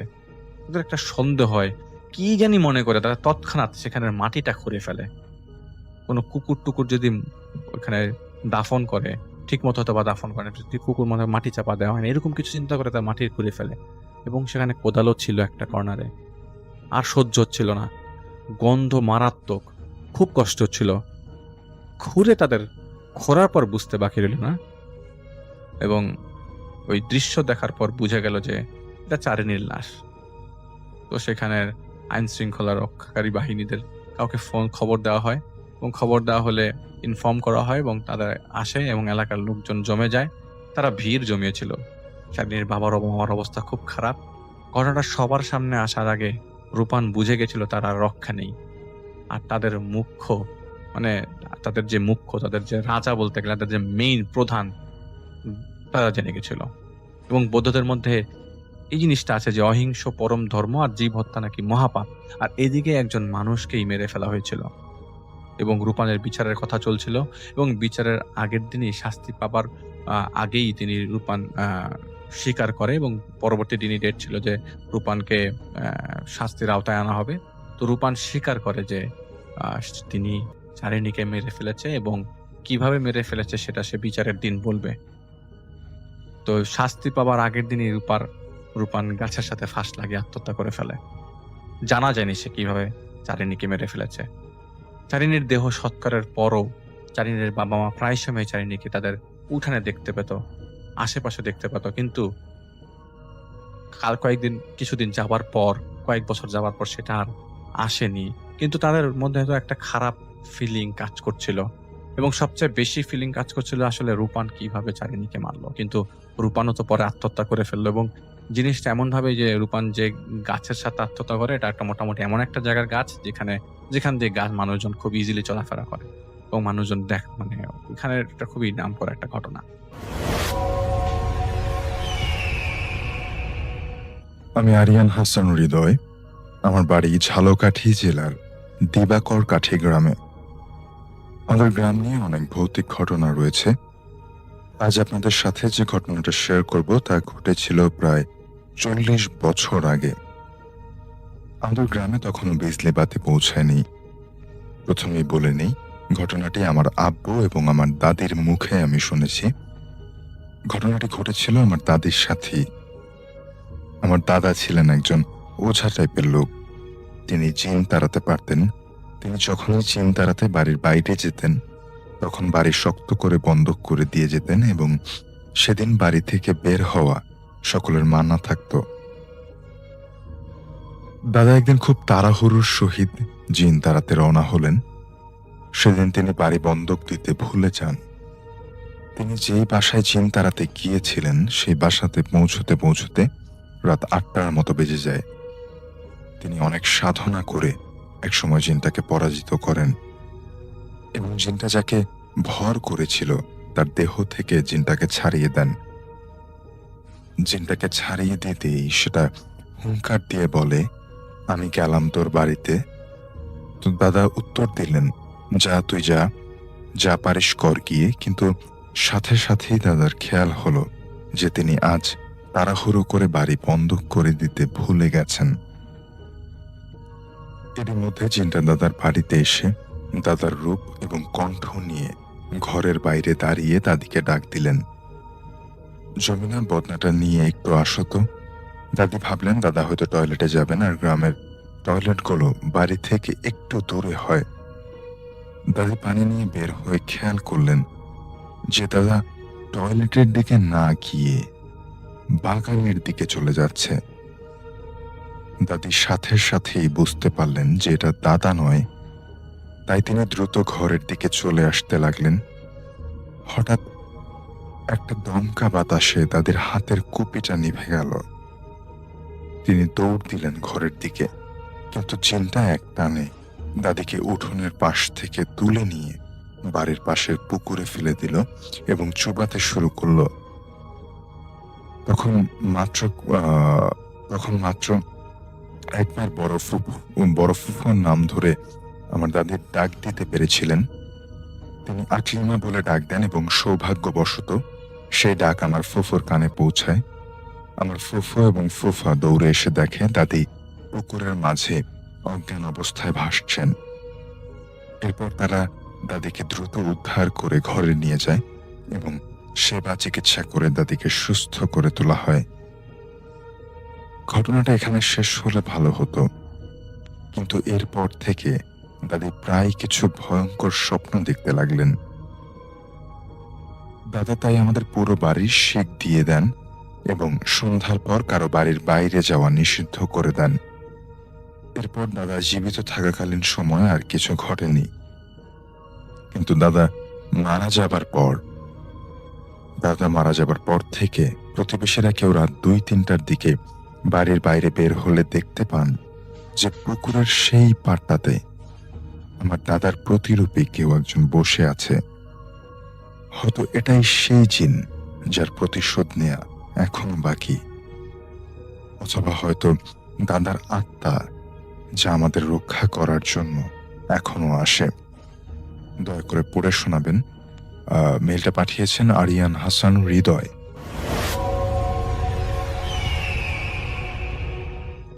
আমার আন্টির নতুন বিয়ে হয়েছে এবং তিনি তখন থাকতেন ঢাকা শহরেরই কোনো একটা অঞ্চলে এবং রেসিডেন্সিয়াল অঞ্চল, এবং সেই যেই বাড়িটাতে তিনি থাকতেন সেই বাড়িটা আসলে ছিল একটা সময় কনসেন্ট্রেশন ক্যাম্প, মানে পাক হানাদার বাহিনী সেই বাড়িটাকে ব্যবহার করেছিল তাদের একটা টর্চার সেলের মতো হিসাবে সেখানে। এবং সেখানে সেই বাড়ি যখন নাকি আমার আঙ্কেল যখন নাকি ভাড়া নেয় তার এক বন্ধুর কাছ থেকে, তার বন্ধুর বাড়ি ছিল এবং আঙ্কেলের চুক্তি ছিল এরকম সেই বাড়িটাকে পুরো রিনোভেট করে নেবে আঙ্কেল, এবং এটা যতদিন পর্যন্ত তার রিনোভেশনের যে কস্টটা আছে মানে তার ভাড়াটা ওখান থেকে কাটা যাবে। আঙ্কেল সেই চুক্তিতে, কারণ তার বন্ধুর তখন অ্যাবিলিটি ছিল না সেগুলো ফিক্স করার মতো, তো যাই হোক আমার আঙ্কেল সেই বাসাটা ভাড়া নেয় এবং সে এটাকে রিনোভেট করে সুন্দর করে একটা নতুন বাড়ির মতো ফ্ল্যাটের মতো এটাকে টার্ন ওভার করে, রং টং করে বেশ। কিন্তু সেই বাড়ি যখন নেওয়া হয়েছিল আমি গিয়েছিলাম আমার মামার সাথে, মামাকে সাথে নিয়ে, আমার মামা তখন এই ফিক্সিং এর দায়িত্বে ছিল আমার সেজ মামা, আমি সাথে গিয়েছিলাম। তখন গিয়ে দেখেছিলাম সেই বাড়ির বিভিন্ন রুমে গুলির দাগ আছে, দেয়ালের মধ্যে ফুটো হয়ে আছে গুলির দাগ। তারপর সেই বাড়ির কিচেনে চুলো বানিয়েছিল মনে হয় পাক হানাদার বাহিনীরা, সেখানকার সেই চুলো, এবং দেয়ালে অনেক দাগ, ছাদের যে ফ্যানের যে সিলিং সেখান থেকে দড়ি ঝুলছে। যাই হোক সেই মানে খুবই হরিবল। আমি ছোট মানুষ হিসাবে আসলে অতটা রিলেট করতে পারিনি, আমি খুবই ছোট তখন। এরকম দেখেছি। তো সেই বাড়িটাকে পর রিনোভেট করে পুরো সুন্দর করা হয়, সেখানে ফুলের গাছ লাগানো হয় এবং বেশ বড় একটা বাড়ি। বাড়িটা ছিল সম্ভবত 5 কাঠা জায়গার উপরে এরকম একটা বাড়ি, এবং সেটা ছিল হচ্ছে একটা দোতলা বাড়ি এবং নিচতলায় আমার আঙ্কেল সেটাকে তখন তিনি বিজনেস করতেন, সেখানে তিনি তার গোডাউন হিসেবে ইউজ করেছিলেন তার প্রোডাক্ট রাখার জন্য, এবং দোতলায় আমার আন্টি থাকতো। তো যেটা হয় সেই বাড়ির পাশেই ছিল হচ্ছে একটা নার্সিং হোম, এবং তখনকার ঢাকা শহরের বেশ পরিচিত একটা নার্সিং হোম, অনেকেই তখন সেখানে আসতো। সেখানে মনে হয় একটা গাইনি বিভাগও ছিল এবং অনেকেই আসতো সেখানে, গাইনির জন্যই বেশি আসতো মানুষ। তো যেটা হয় আঙ্কেল মাঝে মাঝে ব্যবসার কাজে দেখা যেত কয়েকদিনের জন্য তিনি থাকতে পারতেন না, তাকে চলে যেত দেশের বাইরে। তো তখন আন্টি একা থাকতেন মাঝে মাঝে, আমি তখন অনেক ছোট, আমাকে নিয়ে আসতেন। কিন্তু সারা বাড়িতে সারা বাড়িতে থাকতেন আমার আন্টি আর আমার সেজো মামা।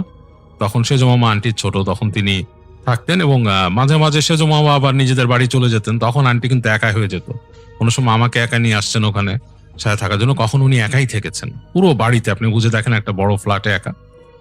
তো যেটা হয় একদিন রাত্রেবেলা আন্টির যে বেডরুম তার পাশেই বারান্দা ছিল, টানা বারান্দা, এই মাথা তো ওই মাথা, এবং তার পাশেই সেই নার্সিং হোমের পেছনের অংশ। তো রাতের বেলা আন্টি শব্দ শুনছেন, কারা যেন ফিস করে কথা বলছে বারান্দার মধ্যে। তো উনি একটু ভয় পেয়ে গেলেন। এত বড় বাড়িতে একলা বারান্দা এবং বাসায় কেউ নেই ওই দিন। তো উনি ফিস শুনছেন, মনে হচ্ছে ফিস করে কথা বলছে কেউ। তো উনি বিছানা থেকে ওঠেন, উঠে আস্তে করে যান। সারা রুম কিন্তু অন্ধকার, হালকা আলো আসছে রুমের মধ্যে, এবং সেই বেডরুমও বেশ বড় ছিল। তখনকার আমলের বাড়িগুলোর রুমগুলো অনেক বড় বড় ছিল। উনি আস্তে আস্তে হেঁটে যান, যে উনি জানলা দিয়ে উকি দেন। ওনার কাছে মনে হচ্ছে যে দুটা ছায়া দাঁড়িয়ে কথা বলছে বারান্দার কর্নারে, যে জায়গাটা নার্সিং হোমের পেছনের দিক। তো উনি ভালো মতন দেখতে উনি আস্তে করে পর্দাটা সরান। পর্দা সরায় ওনার কাছে মনে হয় কেউ দাঁড়িয়ে কথা বলছে। এই পর্যায়ে উনি একটু সাহস করে রুমের দরজায় যান এবং দরজাটা আস্তে করে খোলেন, খুলে উকি দেন। যখনই উনি উকি দেন তখন মনে হলো যে ওখান থেকে কিছু একটা ভ্যানিশ হয়ে গেল। কোনো শব্দ নাই, কথা নাই, একদম নীরবতা, এবং পুরো থম মেরে গেছে জায়গাটা। আন্টি খুব ভয় পেয়ে যান, এবং তিনি তখন কিন্তু রাত ছিল যতটা, মানে তখনও ঠিক ঘুমানোর সময়, মানে ঘুমানোর সময় হয়ে গেছে ঢাকাতে, কিন্তু খুব গভীর রাত না। উনি সাথে এতটাই ভয় পান যে উনি বাসা লক করে বের হয়ে উনি ওইখান থেকে আমাদের বাসায় চলে আসেন। সো তখন হয়তো রাত 11টা-12টা বাজে, এরকম একটা সময়। আমাদের বাসা থেকে খুব বেশি দূরে না জায়গাটা, মানে আপনি যদি রিক্সায় যাওয়া আসা করেন হয়তো 25 মিনিট লাগতে পারে, 20-25 মিনিট। তখনকার সময় আরো কম সময় লাগতো, আর গাড়ি হলে আরো কম সময় আসা যায়। যাই হোক, উনি চলে আসেন আমাদের বাসায় এবং এই ঘটনাটা বলেন। খুবই ভয়ঙ্কর একটা ব্যাপার। ওই বাসাটায় কিন্তু যেই থেকেছে এই ধরনের কিছু একটা আভাস পেত, মনে হতো যে ওইখানকার করিডোরে কেউ হাঁটা চলা করছে, এরকম একটা ব্যাপার। এবং রাতের বেলা থুম মেরে যেত, মানুষের মনে হতো যে ওখানকার লিভিং রুমের মধ্যে কেউ একজন আছে, বসে আছে, মানে এইরকম একটা পরিবেশ থাকতো সেই বাসাটার ভেতরে। এবং সবচেয়ে মজার ব্যাপার হচ্ছে ওই বাসার পরবর্তী কয়েকটা বাসাও একই রকম ছিল। মানে সেগুলো একসময় সেই হানাদার বাহিনীরা কনসেন্ট্রেশন ক্যাম্পের মতো ইউজ করত। তো সেই বাসার ভেতরে পাশের বাড়ির ভদ্রমহিলা তিনি আমার খালাকে বলেছেন, তিনি ওই বাসায় যখন থাকা শুরু করলেন, তিনি একদিন শুয়েছিলেন রাতের বেলা। তার কাছেও মনে হতো যে তার বাসায় কেউ চলাফেরা করে। তো তিনি একদিন শুয়ে আছেন গভীর রাতে, তো তার কাছে হঠাৎ করে মনে হলো তার রুমের ভেতরে কোনো একটা উপস্থিতি আছে, কারো একজন উপস্থিতি। তো তিনি ভয়ে একটু কুঁকড়ে গেলেন, মানে তিনি মনে করছেন যে কেউ একজন আছে। হঠাৎ করে তিনি মনে হলো তার বিছানার পায়ের কাছে কোনো একটা মানুষের মতো একটা অবয়ব, মানে অন্ধকার, আরো গাঢ় অন্ধকার, এবং সে তার পায়ের কাছে বসে হু হু করে কান্না শুরু করলো, হু হু করে কাঁদছে। এবং তিনি তো পুরো জমে গেলেন, তার সারা শরীরের রোম দাঁড়িয়ে গেল। একসময় তিনি প্রায় সেন্স লুজ করে ফেলছিলেন। তিনি দোয়া পড়তে কোন সময় ঘুমিয়ে গেছেন। প্রচন্ড ভয়ে তিনি শক্ত হয়ে ঘুমিয়ে গেছিলেন এবং তার আসলে আর কোনো হুঁশ ছিল না। পরে যখন ঘুম ভাঙে তিনি দেখেন সেই রুমে তিনি শুয়ে আছেন। তো পরবর্তীতে সেই বাসাটা মনে হয় বন্ধ করেন কোনো মৌলভী সাহেবকে ডেকে।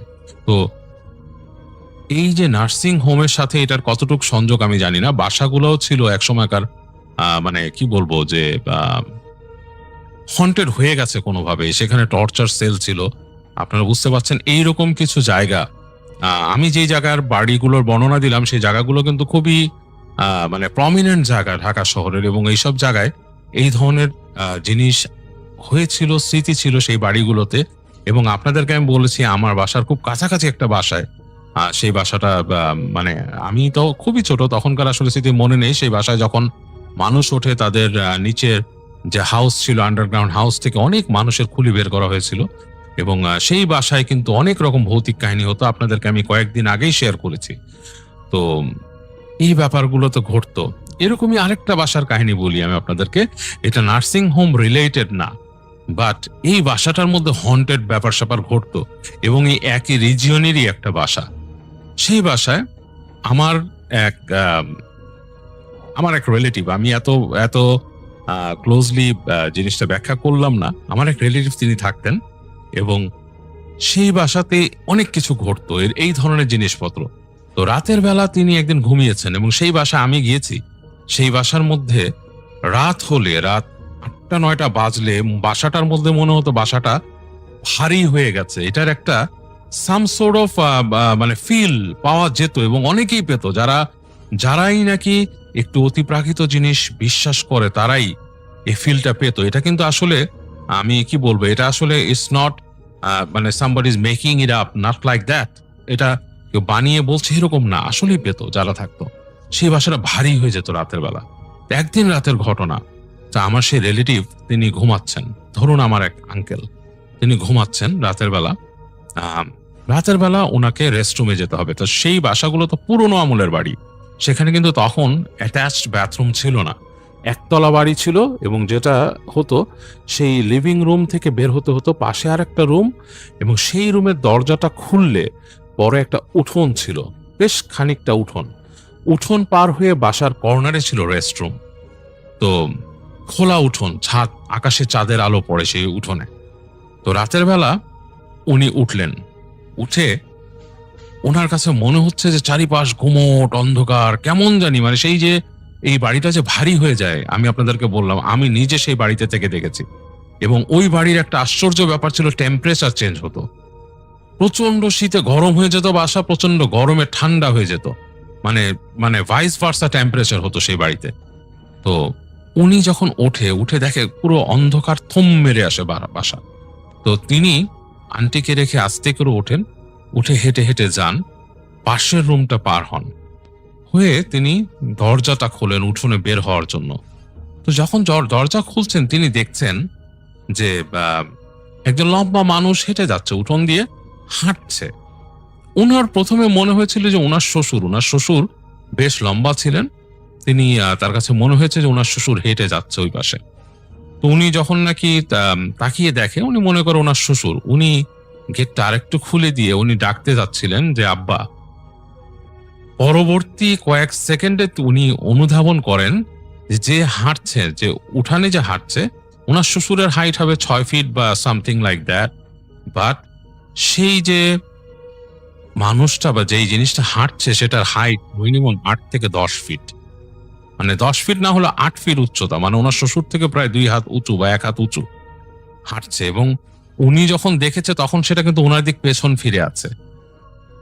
তো উনি ডাকতে গিয়েও কিন্তু চুপ করে গেছেন এবং গেটটা অনেকটা ফাঁক করছিলেন, গেটটা আস্তেই করে অনেকটা উনি মানে বন্ধ করে দেন, হালকা ফাঁক করে উনি তাকান। তখন দেখেন যে সেই জিনিসটা সামনের দিকে ফিরেছে, মানে পেছন উনার দিকে ফিরে হেঁটে আসছে এইদিকে। এবং তিনি কোনো চেহারা দেখতে পাচ্ছেন না, চেহারার জায়গাটা অন্ধকার, শরীরটা মনে হচ্ছে খালি গায়ে কোনো কাপড় নেই, এবং চেহারা অন্ধকার, কোনো চেহারা নেই সেই জায়গায়, এবং সেটা হেঁটে আসছে। তো যখন ওনার দিকে আসছে, বেশ কাছাকাছি চলে আসছে, একটা পিলারের কাছে আসছে, উনি গেটটা আস্তে করে চেপে বন্ধ করে দিয়ে উনি দৌড়ে এসে বিছানায় শুয়ে পড়েন। কিছু একটা সেখানে হাঁটতো। এটা হচ্ছে সেই বাড়ির একটা ঘটনা। এই বাড়ির আরো অনেক ঘটনা আছে, এবং আমি ছোটবেলায় সেই বাড়িতে থেকে টেম্পারেচার শিফট করতে দেখেছিলাম, এবং আমার নার্ভের উপর এমন চাপ পড়েছিল যে আমি সেই আঙ্কেল আন্টিকে ডাকতে বাধ্য হয়েছিলাম। আমি তখন অনেক ছোট ছিলাম, হয়তো ক্লাস 4-5-এ পড়তাম, সামথিং লাইক দ্যাট। তো সেই বাড়ির অনেক এরকম ঘটনা আছে। তো এই ধরনের ব্যাপার স্যাপার কিন্তু ঘটে। ডাক্তার এইচ যে বললেন হাসপাতালের ব্যাপারটা আমি বলেছি যে অনেক হাসপাতাল আছে, এখনকার হাসপাতালগুলো অনেক আধুনিক হয়ে গেছে, অনেক লেটেস্ট লাইটিং, লেটেস্ট ডেকোরেশন আশেপাশে। আপনাকে দেখে ভৌতিক ব্যাপারগুলো মনে হবে না আপনার, কিন্তু যদি একটু পুরোনো আমলের হাসপাতালগুলোতে যান, অনেক কিছুই কিন্তু আপনার কাছে মনে হবে। এবং আমি নিজেও দেখেছি, আমি এই বাংলাদেশে ঢাকা শহরের অনেক হসপিটালে রাতে হাঁটাচলা করে দেখেছি, বসে থেকে ওয়েটিং রুমে দেখেছি, এমনকি হেঁটে মর্গের কাছে চলে গিয়েছি রাতের বেলা। অ্যান্ড মানে ওই ধরনের ফিলগুলো কিন্তু চলে আসে, হঠাৎ মনে হয় যে কোনো কিছু হয়তো সামনে চলে আসবে। আর আজকে আমি যেই ঘটনাটি আপনাকে শেয়ার করব, এই ঘটনাটি একটি গ্রামের ঘটনা, যেই গ্রামটির নাম হচ্ছে কালোপুর গ্রাম।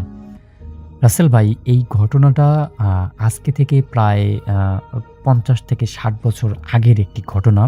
তো এই ঘটনাটি আমি আমার একজন নানুর মুখ থেকে শুনেছিলাম। তো রাসেল ভাই, কোনো কথা না বাড়িয়ে সরাসরি আমি ঘটনায় চলে যাচ্ছি।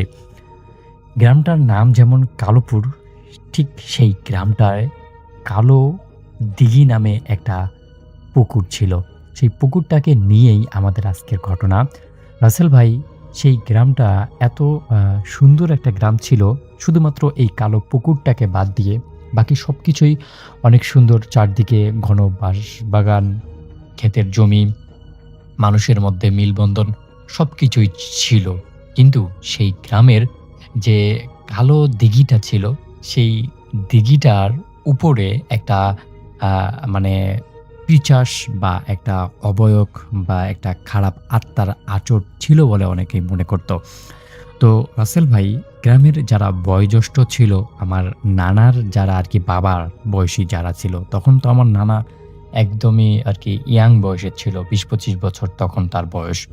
তো আমার নানার যারা আর কি ছিল, বাবা বা চাচা ছিল, তারা সবসময় এই কথাটা বলতেন, আমাবস্যার রাতের ওই যে কালো দিঘির পাড় আছে, সেই কালো দিঘির পাড় দিয়ে কেউ একা হেঁটে যেও না, কারণ ওই পানিতে গ্রামের পুরনো অতীত লুকিয়ে আছে, যা দেখা কোনো মানুষের পক্ষে সম্ভব না। আর যদি কেউ দেখেই ফেলে, তাহলে তার এই পৃথিবীতে বেঁচে থাকার মতো আর কোনো কিছুই বাকি থাকবে না। যাই হোক, রাসেল ভাই, এই কথাটি মেনে চলতো সবাই। গ্রামের যারা যারা ছিল সবাই কথাটি মেনে চলতো। আর পুকুর পাড়ের ওই দিকে কেউ ভুল করেও যাইতো না। আমাবস্যার রাত তো দূরের কথা, এমনিতে রাতেও সেদিকে কেউ যেত না।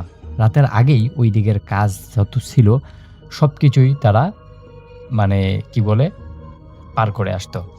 তো রাসেল ভাই, যেই ঘটনাটি আমি শেয়ার করব, এই ঘটনাটার মূল যে মানে যাকে নিয়ে ঘটনাটা, তার নাম হচ্ছে আমার মানে নানার বন্ধু, তার নাম হচ্ছে রফিক। আর এই রফিক নানুর একটা খুবই বদ অভ্যাস ছিল যে উনি সবসময় কি করে, এই যে ভুতুরে জিনিসগুলো যেগুলো আছে সেগুলোর উনি আর কি তখন খোঁজখবর নিত, খোঁজখবর রাখতো। ওনাকে আসলে এই বিষয়গুলো খুব ইন্টারেস্টিং লাগতো। উনি সবসময় কোথায় ভূত আছে, কোথায় কার সাথে ঝগড়া লাগছে, কোথায় খেলা আছে, কোথায় কি আছে না আছে, মানে রাসেল ভাই এলাকার কিছু ছেলে থাকে না, সবসময় আর কি দৌড়াদৌড়ি লাফঝাপ করে বেড়ায়। তো আমার নানুর যে বন্ধু ছিল রফিক, উনি আর কি এরকম লাফঝাপ করে বেড়াইতো আর কি। তো একদিন রাত্রে উনি ওনার যে বন্ধুরা ছিল, সেই বন্ধুরা মিলে ওই যে পুকুরটা ছিল, সেই পুকুরটার পাশে একটা আবার রাসেল ভাই নারিকেল গাছ ছিল, যেই নারিকেল গাছটার মধ্যে প্রচুর পরিমাণে ফলন আসতো। খুব মানে নারিকেল ধরতো ওখানে, এত বেশি নারিকেল হইতো যেই নারিকেলগুলো আসলে কেউ পেরে নিয়ে যাইতো না, কারণ সবাই ভয় পাইতো যে ওই পুকুরের ওই দিকে গেলে কি হয় না হয়, আবার এই নারিকেলগুলো পারলেও কোনো সমস্যা হয় কিনা। তো এগুলা মানে কেউ নিত না আর কি। তো আমার যে নানুর বন্ধু ছিল রফিক, উনি এগুলো তো একদমই মানে প্যারা নিত না। উনি তো ওনার যে কয়েকজন বন্ধু ছিল, আরও ৩ জন বন্ধু মিলে উনি যান ওই নারিকেল গাছটার দিকে। এবং সেই দিন ভুলক্রমে, বা ওনারা জানতেন কি জানতেন না এটা আমি রাসেল ভাই জানতে পারিনি, ওনারা যেদিন যান সেই দিনে আমাবস্যা হয়, মানে সেই দিনে আমাবস্যার রাত পড়ে গেছিল। তো ওনারা ওইখান থেকে ডাব পেরে নারিকেল আর কি খেয়ে দিয়ে যখন সবাই সবার মতো বাড়ির দিকে চলে গেল, তখন এই যে আমার নানুর বন্ধু রফিক যে ছিল, এই রফিকের সাথে একটা ভয়ানক ঘটনা ঘটে রাসেল ভাই। যেই ঘটনাটা মানে তখনকার সময়ে আমাদের নানুর যেই ব্যাচমেট ছিল বা নানুর যারা বন্ধু বান্ধব ছিল তাদের মধ্যে অনেক একটা ইফেক্ট ফেলে। তো রাসেল ভাই, এই রফিক আমার নানুর বন্ধু যখন উনি আসতেছিল, তখন উনি অদ্ভুত রকমের একটা আওয়াজ শুনতে পান। মানে পুকুর পাড়টা পার হয়ে আরেকটু সামনে গেছেন, ঠিক তখনই আওয়াজটা কেমন যেন সপ মানে কেউ পানির উপর দিয়ে হাঁটতেছে বা কেউ লাফালাফি করতেছে পানির উপরে, এইরকম একটা টাইপের। মানে এরকম একটা শব্দ শুনে উনি বেশ খানিকটা অবাক হয়ে গেলেন। কিরে, এটা হচ্ছেটা কি? এরকম পানির উপর হাঁটার শব্দ বা এরকম শব্দ তো হওয়ার কথা না। তো উনি ভাবলেন যে ওনার যে বন্ধু-বান্ধবরা ছিল বা ওনার যে বন্ধুরা ছিল, ওই বন্ধুরা হয়তো মজা করছে। তো এজন্য ওনার হাতে যে লাইটটা ছিল, টর্চ লাইট, তখন রাসেল ভাই এত মানে আধুনিক লাইট ছিল না। এমনিতেই মিটমিট করে জ্বলতো এরকম একটা লাইট ছিল। এই লাইটটা উনি আরকি চারপাশে একটু তাকালেন। দেখলেন যে না, কোথাও কিছু নেই। কিন্তু যখনই উনি এই লাইটের আলোটা ওই নদীর পানিতে ফেললো, আর ঠিক তখনই উনি দেখলো যে নদীর পানিতে কিছু একটা নেমে আস্তে, আস্তে পাক ঠেলে হেঁটে বেড়াচ্ছে আরকি। মানে কেমন যেন একটা মনে হচ্ছে যে পানির উপর দিয়ে কেউ একজন হাঁটছে বা পানির উপরে কিছু একটা মানে লড়াচড়া করতেছে এই টাইপের। তখন আমার নানুর বন্ধু যে রফিক ছিল, উনি ভাবলেন হয়তো কোনো বড় মাছ বা কোনো কিছু একটা হবে।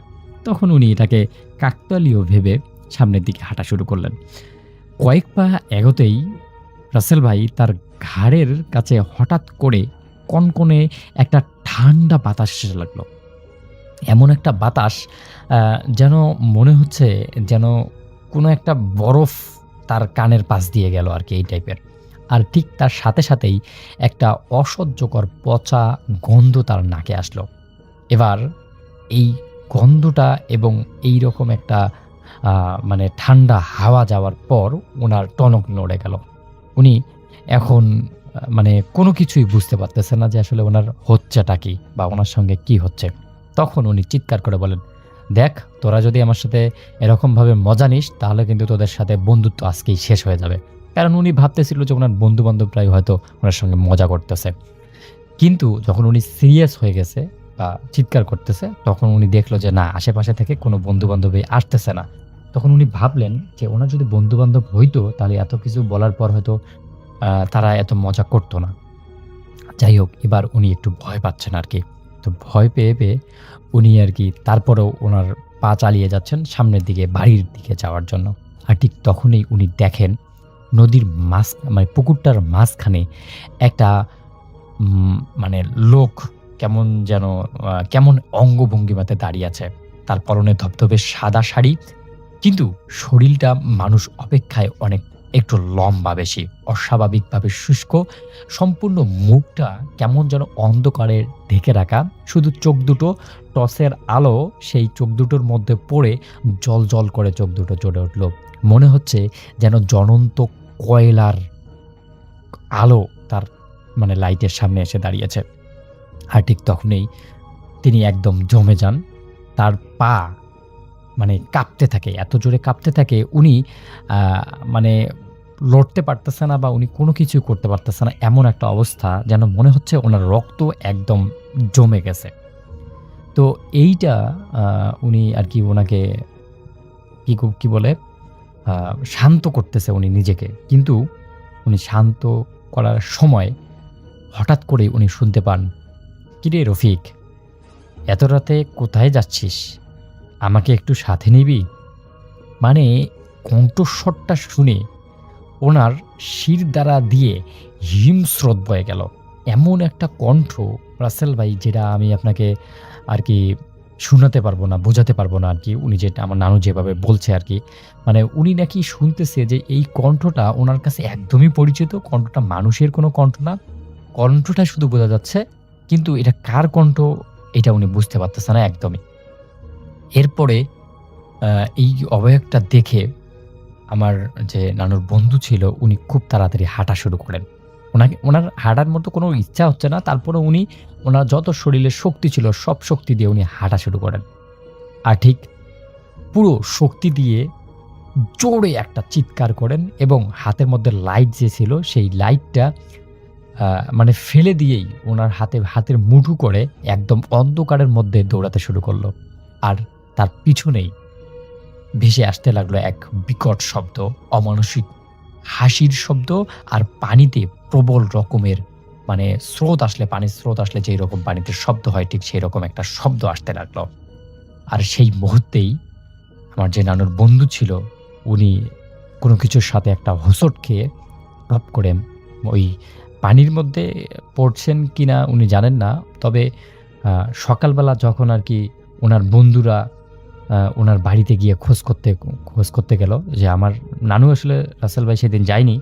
আরও যে যারা ২ জন ৩ জন ছিল সেই ৩ জন যখন মানে তাদের কথা ছিল যে পরদিন সকালবেলা তারা একসঙ্গে আরকি দেখা করবে, কার কি সমস্যা হলো নাকি সেটার খোঁজখবর রাখবে। সবাই আসছে কিন্তু তার যে বন্ধু রফিক ছিল উনি আসে নাই। তো এইটা যখন ওনারা জানতে পারে তখন পুরো এলাকায় খোঁজাখুঁজি শুরু হয়ে গেছে। কিরে রফিক কোথায় গেল? রফিকের বাবা-মা খোঁজাখুঁজি শুরু করতেছে।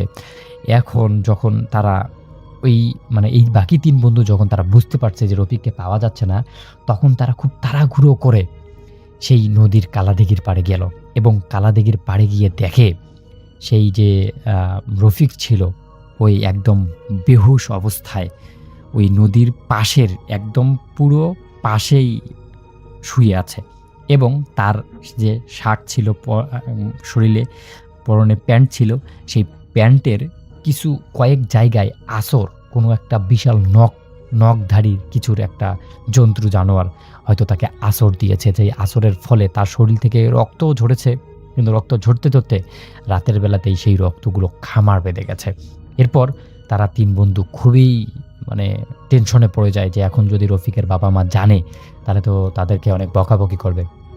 তখন তারা সেই রফিককে কোনোভাবে মানে ওই নদী থেকে পানি তুলে রফিকের মুখে যখন ছিটা দেয় তখন রফিকের জ্ঞান ফেরে এবং জ্ঞান ফেরার পর যখন এই পুরো ঘটনাটা রফিক সবাইকে বলে তখন সেখানকার সবাই ভয়ে কম্পিত হতে শুরু করে। আর ঠিক তখনই গ্রামের মানুষ খুঁজতে সেই নদীর পাড়ে এসে পৌঁছে যায় এবং সবাইকে সেখানে দেখে গ্রামের মানুষ প্রচণ্ড রকমের রেগে যায়। কারণ সেই জায়গায় মানে আসা তো একদমই সবার জন্য নিষেধ ছিল, কিন্তু তোমরা তারপরেও এসেছো, তোমাদের কঠিনতম শাস্তি হবে। কিন্তু রফিকের এইরকম অবস্থা দেখে সবাই অনেক বেশি টেনশনে পড়ে যায়। এরপর রফিকের বাবা-মা খুব জোরে চিৎকার করে কান্না করা শুরু করে। আর ঠিক তখনই সেখানে এলাকার একজন গণ্যমান্য কবিরাজ আসে। কবিরাজ এসে রফিকে মানে চিকিৎসা দেওয়া শুরু করে। রাসেল ভাই তখন তো আসলে ওইরকম ডাক্তার অ্যাভেলেবেল ছিল না। তো কবিরাজের চিকিৎসা নেওয়া শুরু করে রফিক এবং এলাকাবাসী যারা ছিল, আমার যে নানুর বাবা বা যারা চাচারা ছিল তখন তারা ভালোই ক্ষমতাসীন ছিল।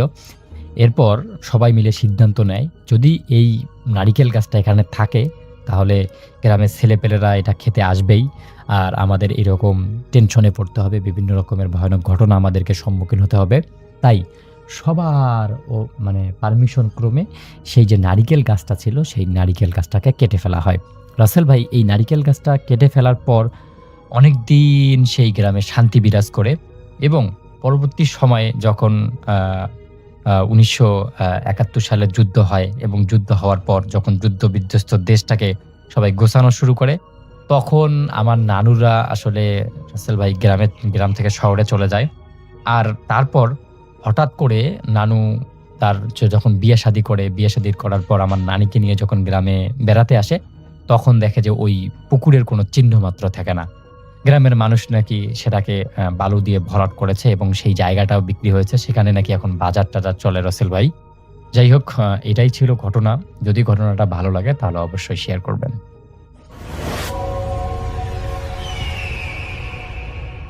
এই ঘটনার সময়কাল হচ্ছে গত বছরের নভেম্বরের ৬ তারিখ। আর সে সময় হাসান ভাই ডিউটি করতেন কন্ট্রোল রুমে। তার ডিউটির সময় ছিল রাত ১১টা থেকে রাত ৩টা পর্যন্ত। যেদিনের ঘটনা আমরা সেদিনে চলে যাই। সেদিন রাত 10টার দিকে হাসান ভাই তার নিজের রুমে বসে তৈরি হচ্ছিলেন অফিসে যাওয়ার জন্য। তার বাসা থেকে তার অফিসের দূরত্ব ২০ মিনিটের হাঁটা পথ। তো তিনি যখন রেডি হচ্ছিলেন তখন তিনি লক্ষ্য করেন তার রুমের একটা জানালা খোলা এবং সেখান দিয়ে ঠান্ডা বাতাস ঘরে ঢুকতেছে। তো তিনি এগিয়ে যান সেই জানালা বন্ধ করার জন্য। তো তিনি যখন জানালার কাছে এসে দাঁড়ালেন তখন তিনি নিচে তাকিয়ে দেখেন যে সামনে মানে নিচে অনেকগুলো লোকের জটলা। এটা বলে রাখা ভালো, হাসান ভাইয়ের বাসা ছিল ৫ তলায় এবং তার বিল্ডিং এর আশেপাশে কিছু বস্তির মতো জায়গা ছিল। সেই জটলাটা সেই বস্তিরই একটা ঘরকে কেন্দ্র করে। তো তিনি ব্যাপারটাতে খুব কিউরিয়াস ফিল করেন এবং তিনি খুব দ্রুত রেডি হয়ে নিচে নেমে আসেন। তো তিনি জটলার দিকে এগিয়ে গেলেন, গিয়ে একজনকে জিজ্ঞেস করলেন যে ভাই কি হয়েছে। তো সেই লোকটা বলল যে ইমরান নামের একটা ছেলে আত্মহত্যা করেছে। তো এই কথা শুনে হাসান ভাইয়ের খুব খারাপ লাগে, কারণ হাসান ভাই এই ইমরানকে ব্যক্তিগতভাবে চিনতেন। তার বিল্ডিং এর খুব কাছেই ছিল এই ইমরানের বস্তির ঘর। প্রায় তিনি দেখতেন ইমরান তার বাবা মার সাথে চিল্লাচিল্লি করতেছে। তো একদিন তিনি সেই ইমরানকে ডাক দেন, ডাক দিয়ে কথা বলেন। কথা বলার পর তার কাছে ইমরানকে আসলে অতটা খারাপ ছেলে মনে হয়নি। ইমরানের বয়স ছিল 17 থেকে 18 বছর। তো ইমরানের এরকমের মৃত্যু আসলে তাকে খুব কষ্ট দিল। তো তিনি শুনতে পান যে আশেপাশের লোকজন বলছিল যে এই ছেলেটা নেশাগ্রস্ত ছিল, নেশার টাকা না পেয়ে আত্মহত্যা করেছে। তো এত কিছু শোনার পর আসলে হাসান ভাইয়ের খুব খারাপ লাগতে থাকে। তিনি খুব দ্রুত জায়গাটা ত্যাগ করে তার অফিসের দিকে হাঁটা দেন। অফিসে পৌঁছাতে সেদিন তার একটু লেটই হয়ে গিয়েছিল। তো অফিসে তিনি তার কাজের মধ্যে ব্যস্ত হয়ে পড়েন। ইমরানের কথা আর তার মাথায় ছিল না। রাত 3টা বাজে, তার ডিউটির সময় শেষ। তিনি তার স্ত্রীকে একটা ফোন দিলেন। ফোন দিয়ে বললেন যে আমি অফিস শেষ করলাম, আমি বাসার দিকে আসছি। এই কথা বলে তিনি একাই বের হয়ে গেলেন অফিস থেকে। রাত 3টা বাজে এবং এটা একটা শীতের রাত। আপনারা বুঝতেই পারছেন যে চারপাশটা কত নিস্তব্ধ। হালকা একটা ঠান্ডা বাতাস শরীরের উপর দিয়ে বয়ে যাচ্ছে। আর একটা রাস্তা ধরে হেঁটে চলছেন হাসান সাহেব। তো তিনি যখন হাঁটছিলেন, তিনি তার সামনে 2 ফুট দূরত্বেও কিছু দেখছিলেন না, কারণ কুয়াশা এত ছিল। আর রংপুরে শীতকালে প্রচন্ড শীত পড়ে, আমরা সবাই জানি। তো তিনি এক মনে হেঁটে চলছিলেন। হঠাৎ তিনি সামনে তাকিয়ে দেখেন যে সে কুয়াশা ভেদ করে 4টা কি জানি তার দিকে 4 পায়ে হেঁটে হেঁটে আসছে। তো তিনি সে জায়গায় দাঁড়িয়ে যান। তিনি ভালো করে লক্ষ্য করার চেষ্টা করেন ওই 4টা বস্তু কি। তিনি হঠাৎ বুঝতে পারেন ওই 4টা কুকুর, এবং সেই কুকুরগুলো দেখতে খুবই অস্বাভাবিক। তিনি ভয় পেয়ে যান এবং সেই কুকুরগুলো গর্জন দিতে দিতে হাসান ভাইয়ের দিকে এগিয়ে আসছিল। সেই নিস্তব্ধ রাতে সেই কুকুরের গর্জন হাসান ভাইয়ের বুকে কাঁপুনি ধরিয়ে দেয়। তিনি কি করবেন বুঝতে পারছিলেন না। তিনি এটা জানেন যে কুকুরকে দেখলে যদি কেউ দৌড় দেয় তাহলে কুকুর তার পেছনে দৌড় দেয়। তো তিনি চিন্তা করেন তিনি দৌড় দিবেন না। তো তিনি কি করেন, তিনি সেখানে দাঁড়িয়ে থাকেন। কিছুক্ষণের মধ্যে সেই 4টা কুকুর তাকে চারপাশ দিয়ে ঘিরে ধরল। এটা দেখার পর হাসান সাহেব সে জায়গায় আতঙ্কে জমে যান। তিনি বুঝতে পারেন যে এখনই হয়তো এই 4টা হিংস্র কুকুর তার উপর ঝাঁপিয়ে পড়বে। ঠিক সেই মুহূর্তে তার পেছন থেকে কেউ একজন তাকে বলে, হাসান স্যার নাকি?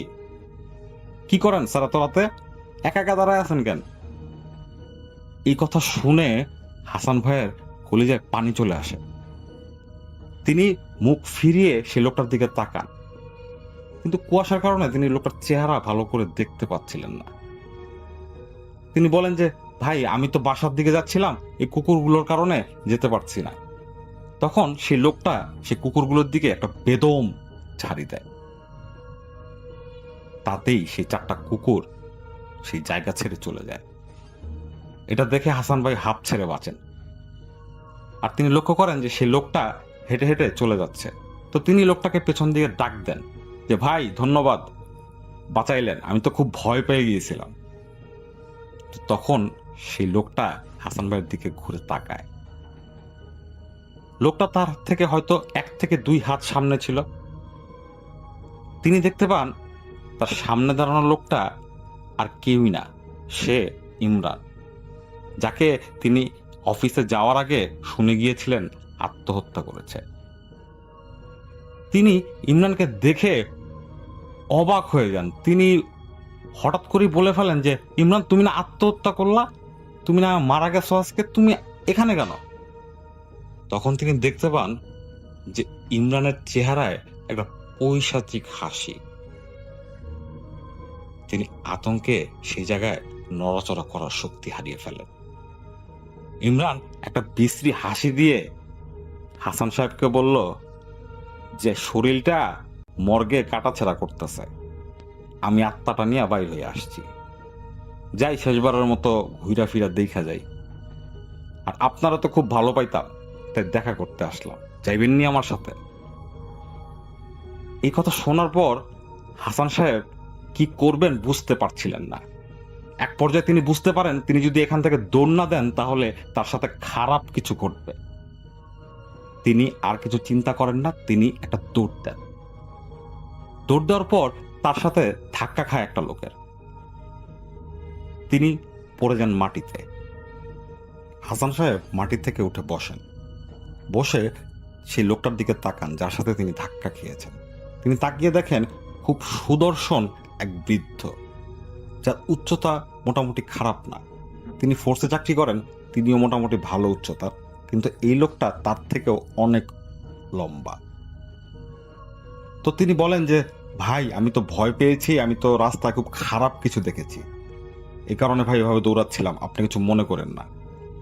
তো তখন সেই বৃদ্ধ হাসান ভাইকে বলে যে, আজকে বড় বাঁচা বেঁচে গেলেন, রাতের বেলা সাহস দেখিয়ে লাভ নেই, এই পৃথিবীতে আপনারা বাদেও অনেকেই ঘোরাফেরা করে, তাই সাহস দেখানো মাঝে মধ্যে বোকামির পরিচয়। যান, বাসায় যান, সবকিছু ঠিক হয়ে যাবে। আর কোনো সময় রাতের বেলা একা বের হবেন না, অন্তত এই রাস্তায় না। তো লোকটার কথা শুনে হাসান ভাই আশ্বস্ত হন, তার মনের ভেতর একটা সাহস ফিরে আসে। তিনি লোকটাকে ধন্যবাদ জানান এবং লোকটাকে জিজ্ঞেস করেন যে লোকটার বাসা কোথায়। তখন সে লোকটা বলে, আমি থাকি আশেপাশেই, চিনবেন না, যান, বাসায় আপনার স্ত্রী আপনার জন্য অপেক্ষা করছে। হাসান ভাই তার বাসার দিকে হাঁটা শুরু করলেন। তিনি যখন তার বাসার কাছে এসে পৌঁছালেন তখন তিনি দেখলেন তার বাসার সামনে, সেই বস্তির রুমটার সামনে এখনো মানুষজনের জটলা। তিনি হেঁটে হেঁটে সেই জটলার কাছে আবার গিয়ে দাঁড়ান। দাঁড়িয়ে তিনি বোঝার চেষ্টা করেন এখন কি হচ্ছে। তখন তিনি শুনতে পান যে সেই ছেলেটাকে মর্গে নিয়ে যাওয়া হয়েছে, সেখানে ময়না তদন্ত করা হবে, এরপর লাশ পরিবারকে বুঝিয়ে দেওয়া হবে। একথা শুনে আর সেখানে হাসান ভাই দাঁড়িয়ে থাকতে পারেননি, তিনি খুব দ্রুত তার বাসায় চলে আসেন। আসার পর তার স্ত্রী তাকে বলছিলেন যে, তোমার মোবাইল অফ কেন, আমি এতবার ফোন দিলাম। তো হাসান ভাই বলতেছেন, না আমার মোবাইল তো অফ না। তো তিনি পকেট থেকে যখন মোবাইল ফোন বের করেন তখন তিনি দেখেন তার মোবাইল ফোন অন, কিন্তু তার স্ত্রীর একটা ফোনও তার মোবাইলে আসেনি। এর পরের দিনই হাসান ভাইয়ের প্রচন্ড জ্বর উঠে। বেশ কিছুদিন তিনি জ্বরে কাহিল হয়েছিলেন, পরে আস্তে ধীরে তিনি সুস্থ হয়ে ওঠেন। তার জীবনে অনেক ঘটনাই ঘটেছে, তার মধ্যে এই ঘটনাটা একটা নির্দিষ্ট স্থান দখল করে আছে তার জীবনে। আসসালামু আলাইকুম প্রিয় লিসেনার্স, আশা করছি আপনারা সবাই ভালো আছেন। প্রিয় লিসেনার্স, আমি শাকিল আহমেদ আপনাদের মাঝে আজকের এই এপিসোডটির মাধ্যমে বেশ কয়েকটি ভয়ানক ভয়ানক ঘটনা শোনানোর চেষ্টা করেছি। যেই ঘটনাগুলো আপনাদের সামনে উপস্থাপন করেছেন আমার সবার প্রিয় আর যে রাসেল ভাই, আর যে আফনান ভাই, ডক্টর আলিফ, বাবু ভাই, আর যে শাফিন ভাই এবং আমি শাকিল আহমেদ বেশ কয়েকটি বাস্তব এবং সত্য ভয়ের ঘটনা আপনাদের সামনে তুলে ধরার চেষ্টা করেছি। এই ঘটনাগুলো শোনার পর আপনাদের কেমন লাগতেছে, আপনাদের অনুভূতিটা কি, আপনারা যেই উদ্দেশ্যে আমাদের ভিডিওটি প্লে করেছেন সেই উদ্দেশ্যটা কি আপনার পূরণ হয়েছে? আপনি কি সত্যিকারের ভয় পেয়েছেন? আপনি কি সত্যি যেই ঘটনাগুলো শুনতে চেয়েছেন সেই ঘটনাগুলো আমাদের এপিসোডের মধ্যে পেয়েছেন? যদি এমনটি সবগুলোতে হয়ে থাকে তাহলে অবশ্যই আপনারা আমাদের এই ভিডিও কমেন্ট বক্সে একটা মন্তব্য করবেন যে আমাদের আজকের ঘটনাগুলো আপনাদের কাছে কেমন লাগলো। আমাদের আজকের সর্বপ্রথম যেই ঘটনাটি ছিল সেটি একটি গ্রামের ঘটনা, আর এই ঘটনাটি কিন্তু আমার কাছে সত্যি অনেক ভয়ানক লেগেছে। আমার কাছে সত্যিকারের যে ভয়, সত্যিকারের যে আসলে জিন ভূত বলতে কিছু একটা ছিল, সেটা কিন্তু আপনারা এই ঘটনাটি শুনে বুঝতে পেরেছেন। তো প্রিয় লিসেনার্স, এই ঘটনাটি সহ আমাদের আজকের এপিসোডের বাকি যে ঘটনাগুলো ছিল এই ঘটনাগুলো আপনাদের কাছে কেমন লাগলো, প্রত্যেকটা ঘটনা কেমন ছিল সেটা কিন্তু জানাতে ভুলবেন না। আর যারা যারা আমাদের আজকের এই এপিসোডটিতে নতুন এসেছেন বা আমাদের এই চ্যানেলটিতে নতুন এসেছেন, তাদের কাছে আমি রিকোয়েস্ট করব, আপনি যদি সত্যিকারের একজন হরর লাভার হয়ে থাকেন, আপনার কাছে যদি সত্যিকারের মিস্টোরিয়াস হরর ঘটনাগুলো ভালো লাগে, তাহলে কিন্তু অবশ্যই আপনি আমাদের চ্যানেলটি ভিজিট করবেন। কারণ আমাদের এই চ্যানেলটিতে প্রতিনিয়ত আমরা বেস্ট ইমেল স্টোরি, বেস্ট ভয়ানক ঘটনা, ভূতের প্রেমের সব থেকে বাছাই করা সেরা ঘটনাগুলো নিয়েই কিন্তু এপিসোড তৈরি করি। এবং এই এপিসোডগুলো শুধুমাত্র আপনাদের রিকোয়েস্টে, আপনারা যারা যারা শুনতে চেয়েছিলেন গ্রামের ঘটনা, শুনতে চেয়েছিলেন মাছ ধরার ঘটনা, এবং শুনতে চেয়েছিলেন শ্মশান ঘাটের ঘটনা, হসপিটালের ঘটনা, এবং অনেকেই শুনতে চেয়েছিলেন অ্যাম্বুলেন্সের ঘটনা, এই সবকিছু ঘটনা আমরা একত্রিত করে আমাদের চ্যানেলে কিন্তু প্রতিনিয়ত আপলোড করি। আমাদের চ্যানেলে প্রবেশ করলেই আপনারা এই সমস্ত বাছাই করা সেরা সেরা কিছু ঘটনা পাবেন, যেগুলো শুনে আপনি যদি একজন হরর লাভার হয়ে থাকেন, তাহলে আপনার কাছে ভালো লাগবে। তাই আমি আপনাদেরকে রিকোয়েস্ট করবো, অবশ্যই আপনি কিন্তু চাইলেই আমাদের চ্যানেলটি ভিজিট করে আসতে পারেন। আর প্রিয় লিসনার্স, যারা যারা এখন পর্যন্ত আমাদের ভিডিওটি দেখতেছেন কিন্তু চ্যানেলটিকে সাবস্ক্রাইব করে রাখেননি, আপনাদের কাছে আমি রিকোয়েস্ট করব, অবশ্যই আমাদের এই ছোট্ট চ্যানেলটিকে সাবস্ক্রাইব করে রাখবেন, এবং সাবস্ক্রাইব করার পর পাশে আসা বেল আইকন নোটিফিকেশনটি কিন্তু অন করে রাখবেন। তাহলে আমরা যে প্রতি রাত্র 10টার সময় এরকম ভিডিওগুলো আপলোড করি, সেই ভিডিওটি আপনার কাছে সরাসরি পৌঁছে যাবে। তো প্রিয় লিসনার্স, আজকে আর কোনো কথা না বাড়িয়ে আপনাদের কাছ থেকে বিদায় নিচ্ছি। আবারও দেখা হচ্ছে আগামী এপিসোডে অনেকগুলো ভয়ানক ঘটনা নিয়ে, অনেকগুলো মিস্টোরিয়াস ঘটনা নিয়ে, ইনশাআল্লাহ। ততক্ষণ পর্যন্ত আপনারা সবাই ভালো থাকবেন, সুস্থ থাকবেন। আপনাদের সবার মঙ্গল এবং সুস্বাস্থ্য কামনা করে আমি শাকিল আহমেদ আজকের মতো বিদায় নিচ্ছি। সবার মঙ্গল এবং সুস্বাস্থ্য কামনা করছি। আমার জন্য দোয়া করবেন, আমিও আপনাদের জন্য দোয়া করি। আল্লাহ হাফেজ।